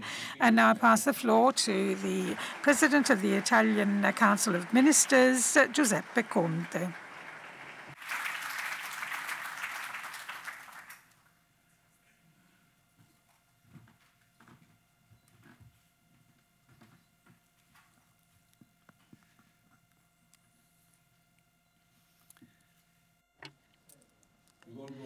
I would like to address my warm greetings to President Emeritus Giorgio Napolitano, Mr. Moavero, Minister for Foreign Affairs, and all the other ministers who are our guests, all the authorities, members of parliament, senators, and some undersecretaries, to the representatives of ISPI and all the other participants who have contributed to the success of the 4th edition of the Med Dialogues.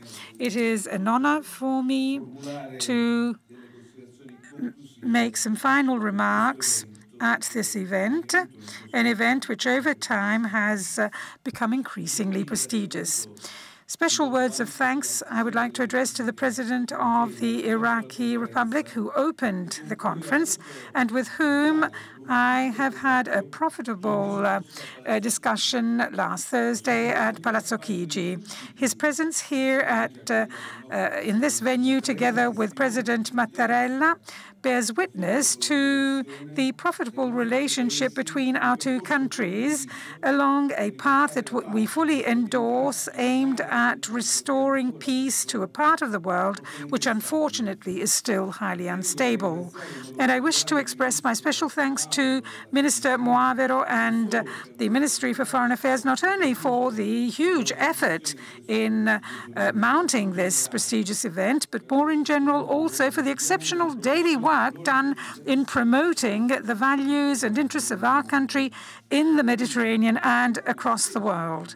I myself was witness to all this work, and I still bear witness to this as I travel across the world. The Med dialogues once again have proven to be an important opportunity for an exchange of views and for listening the various voices that come from the region, based on the four thematic pillars underpinning the activities of the conference: prosperity, security, culture, and civil society. I'm very glad that I can emphasize how important this initiative is,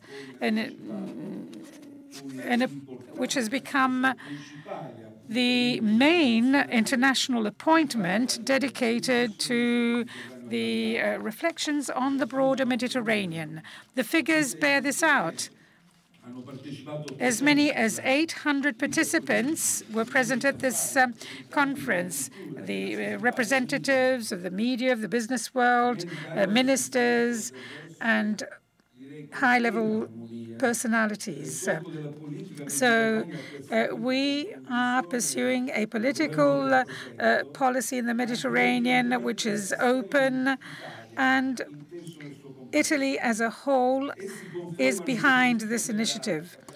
So Italy has a great ability in listening, which characterizes our political action and which continues to characterize the action of the current government. One of the main credits or merits of this initiative is precisely that of having created a forum for permanent dialogue, which is present throughout the year in all capital towns, thanks to the meetings that are called Towards Med meetings. And this is reserved not only to the institutions, but through the pre-Med meetings, it opens up to civil society, and it extends out to the members of parliament. This is a novelty for which I thank Mr. Petrocelli for this initiative. I know that during these 3 days of activity, I have been informed that they have been very profitable. They've given rise to a lively discussion which has touched upon the traditional themes linked to the scenarios of regional conflicts, but they have touched also on cross-cutting issues such as sustainable development, the global compact on immigration, and technological innovation. In recent decades, the geopolitical concept of the Mediterranean has progressively broadened the perimeter of its challenges, from terrorism to migrations to illicit trade and the proliferation of arms trades. Well, we have it has extended out to the Balkans, to the Middle East, to Western Africa, through the Sahel, down to the Gulf of Aden.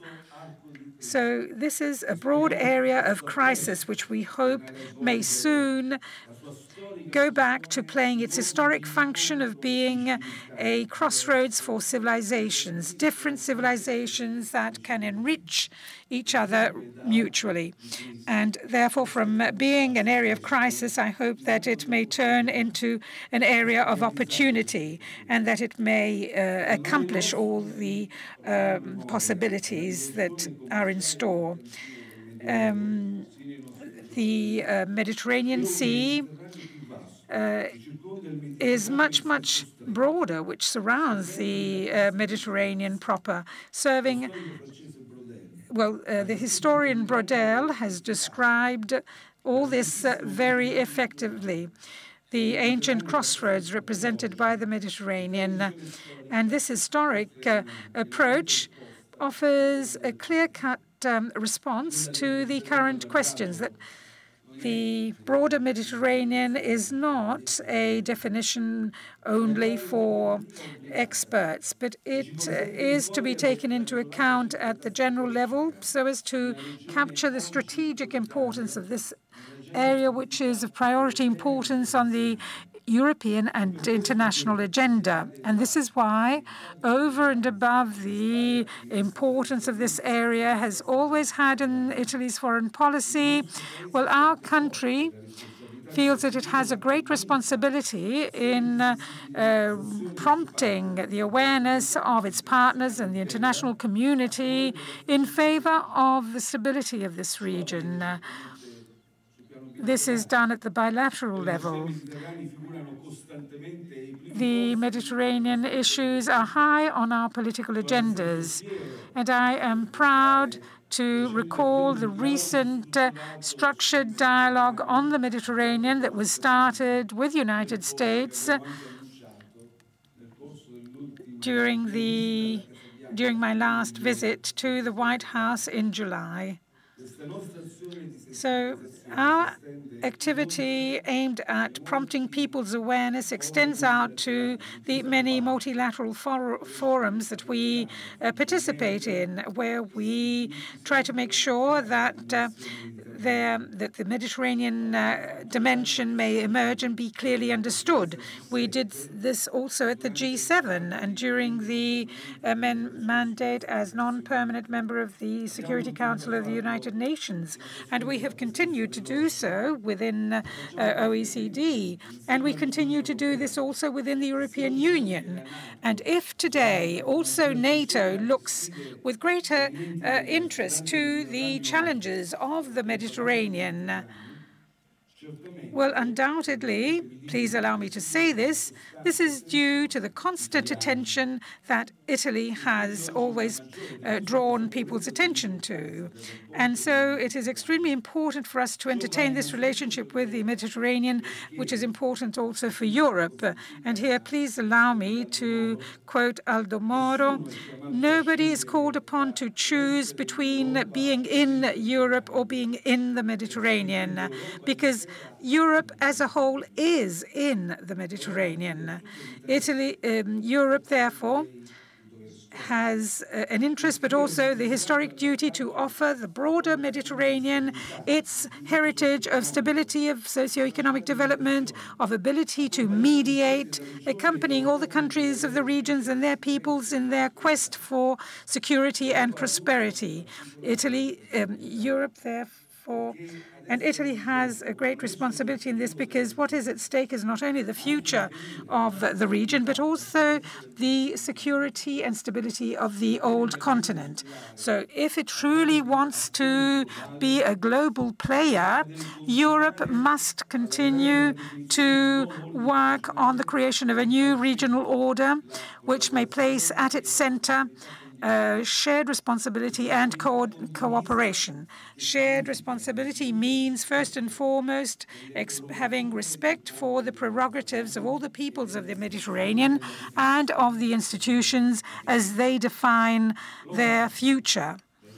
Ownership, namely the process whereby all citizens and the institutions that represent them take on the strategies and objectives in the interest of their future. Well, ownership is the precondition on which we have built the Palermo Conference, which we called For Libya and With Libya. That event offered a concrete contribution to the stabilization of the country in full agreement with the main Libyan players. Therefore, both local, regional, and international players. So please allow me to reiterate the importance of having chosen Palermo as venue for that conference, a symbolic choice. Sicily represents the link between Libya and Italy, and also the heart of the Mediterranean, an area which has a lot of unexpressed potential that we can all contribute to having it emerged. Right from the beginning, the Palermo Conference was conceived not as a event that might provide a final solution, but as a means, a forum for dialogue for Italy and the international community in the interest of Libya, a moment of interaction amongst all the players involved in the future of that country, including the bordering countries, the main protagonists on the Libyan scene. And we asked all of them to come to Palermo with an inclusive approach. We wanted the Palermo Conference to be an important step in a process with many previous conferences, such as the Paris conference on the 29th of May this year, in order to work out solutions, shared solutions to the current stalemate and accompany Libya towards the end of this long transition period. The results that we have obtained are encouraging and induce us to take on even more responsibility. We need to continue to play the role of facilitator. We need to work to strengthen cohesion within the international community. We need to attach priority to the economic dimension in line with the expectations of the Libyan people. We need to acknowledge the importance of security as an indisputable condition for stabilization. At the political level, the conference confirmed the central role of the United Nations, with great support being expressed for the commitment of Mr. Salameh, special representative, and the action plan that has emerged aims at overcoming the current institutional and legislative stalemate in the country, keeping alive the possibility of holding elections, so that the majority of Libyan people hail for. So we need to support this transition, this period, which can be summarized with these words: the Palermo spirit. And this in order to speed up the path towards stabilization. So it is in the aftermath that the Libyan players and other international stakeholders may do to produce a multiplying effect of all of the understandings that were expressed in Palermo. Please allow me to make a broader comment on Africa. It would be short-sighted to think that we can solve the problems of Libya without considering the rest of the African context. And indeed, during the preparatory works, I went to Tunisia and Algeria, where I talked to our colleagues there who are all interested in peace and progress. And so I also talked to President Assis of Egypt. I met him at the United Nations, and then I had a number of dialogues over the telephone in preparation for the Palermo event. So it is within the same spirit of dialogue that I have entertained meetings with the main players of the Gulf area and of the Middle East. Now, the southern shores of the Mediterranean constitute a bridge between Europe and Africa. Africa is a continent which is undergoing a great demographic growth, and it is undergoing great change, and it is picking up huge challenges that are not only similar to the challenges that we face in Europe, but also others that are closely intertwined with those of Europe. And I have had the very clear perception of this extraordinary dynamism when I visited the Horn of Africa, Asmara, Addis Ababa, where I found two peoples and two sets of leaders, two leaders who have overcome 20 years of misunderstandings, of conflict, thus embarking on a path of sustainable growth. And I recently met the president of Somalia, the head of a state, which sees Italy as a point of reference for the rebirth of the entire Horn of Africa. Stability, prosperity of the broader Mediterranean, therefore needs stability and prosperity of the whole of Africa. Italy is willing to take on a commitment to commit to long-term partnership with Africa, and therefore it has offered it has supported this through the Italy-Africa meeting, which was held on the 25th of October in the presence of 52 African countries and 20 international organizations. The broader Mediterranean is experiencing social unrest and changes and institutional changes. There's the Syrian tragedy, which touches us very closely because of the suffering inflicted on the population, a population that has been suffering for years and years because of the conflict and for terrorism and extremisms. And we are seeking to do something about this. Then the war in Yemen, with thousands of victims, of helpless victims, generating a humanitarian catastrophe which is unprecedented. And then we also hope that Iraq has finally reached a turnabout. And peace, the peace process, the path of peace that Italy will be contributing to, and the president confirmed that they are embarked on a path of peace. And it is also most urgent to resume the dialogue between Israel and Palestine, which is extremely important for stability in the Middle East. This cannot be overlooked, and it must not be overshadowed by the other crises that have been created in the meantime. So we need to be cautiously optimism. We wish to prompt a sense of accountability and responsibility of the regional and local players, of the international communities, so that also the regional players may contribute to the regional pacification. We need a political process to overcome these problems. Military solutions will only increase frustrations, rivalries, and suffering. And so it is up to politics. We must reinstate politics. Politics must resume a priority role. And political mediation is important. Political mediation is what we need to promote so that our optimism may be based on sound foundations. And we must go beyond the borders that we see on a map.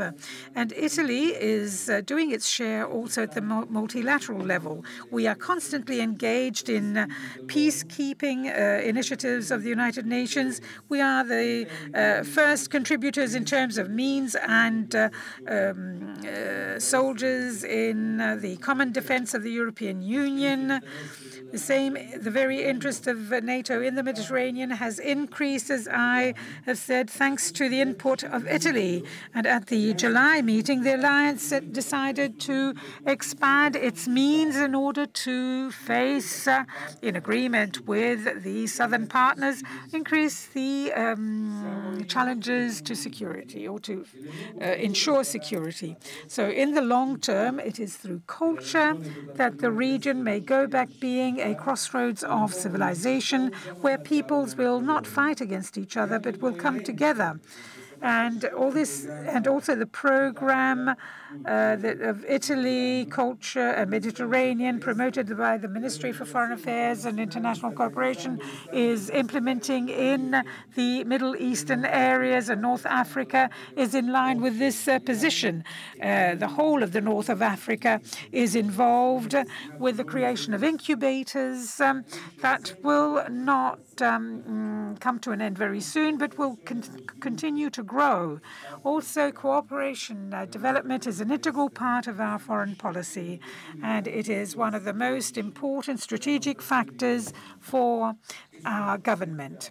It represents an essential tool in the prevention of conflicts, in consolidating democratic institutions, and in offering a structural response to the humanitarian crises, to stabilize the areas affected by crises and the area of human rights. Therefore, it is of fundamental importance to focus our cooperation in the Mediterranean and in Africa, and with the support of the main economic players. It is no coincidence, and here I would like to reiterate this, that these geographic areas include half of the 22 priority countries where Italian cooperation is active, the main recipients of development actions and humanitarian action that we fund every year. The Mediterranean has always been a place of trade and of coming together. And today it is an area where the migration flows take place from Africa to Europe. Migrations are a long-term challenge that demand a strategic and structured and multi-level response. We must recall that reducing the arrivals of migrants means dismantling the structures of the human traffickers, reducing the number of people who die at sea. We have been firmly convinced that we need to provide a coordinated response by Europe for this phenomenon as a whole. This is a rather difficult thing to come about. There are difficulties for Europe to provide this comprehensive response. However, we have strengthened cooperation with the countries of origin, the countries of transit, and we are fighting against the human traffickers. And the fundamental need of protecting the dignity of human beings has become a priority for us. Migrations require cooperation between the two sides of the Mediterranean, with the primary goal of improving the conditions of life of the people in the countries of origin and in the countries of transit. So, in a nutshell, we are called upon to develop a positive agenda for relaunching the Mediterranean as a hub for the interactions between Europe, Asia, and Africa, beginning with innovation, developing energy resources and renewable energy resources, and protection of the environment.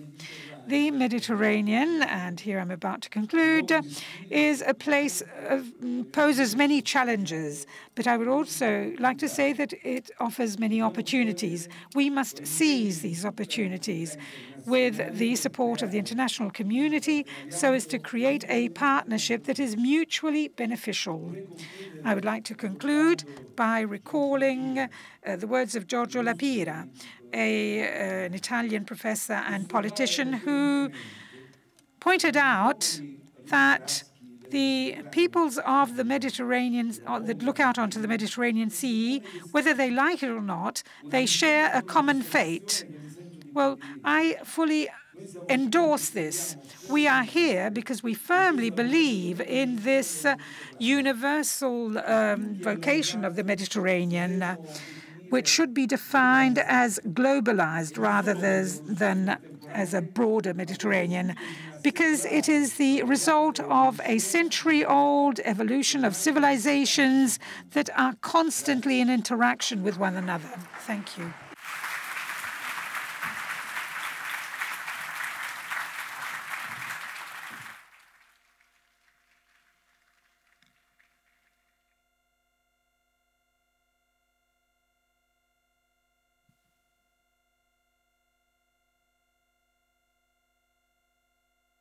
Presidente del Consiglio, nel ringraziare il Presidente del Consiglio per la sua allocuzione, credo che possiamo con serenità dichiarare chiusa la quarta edizione del Med Dialogues. Appuntamento all'anno prossimo.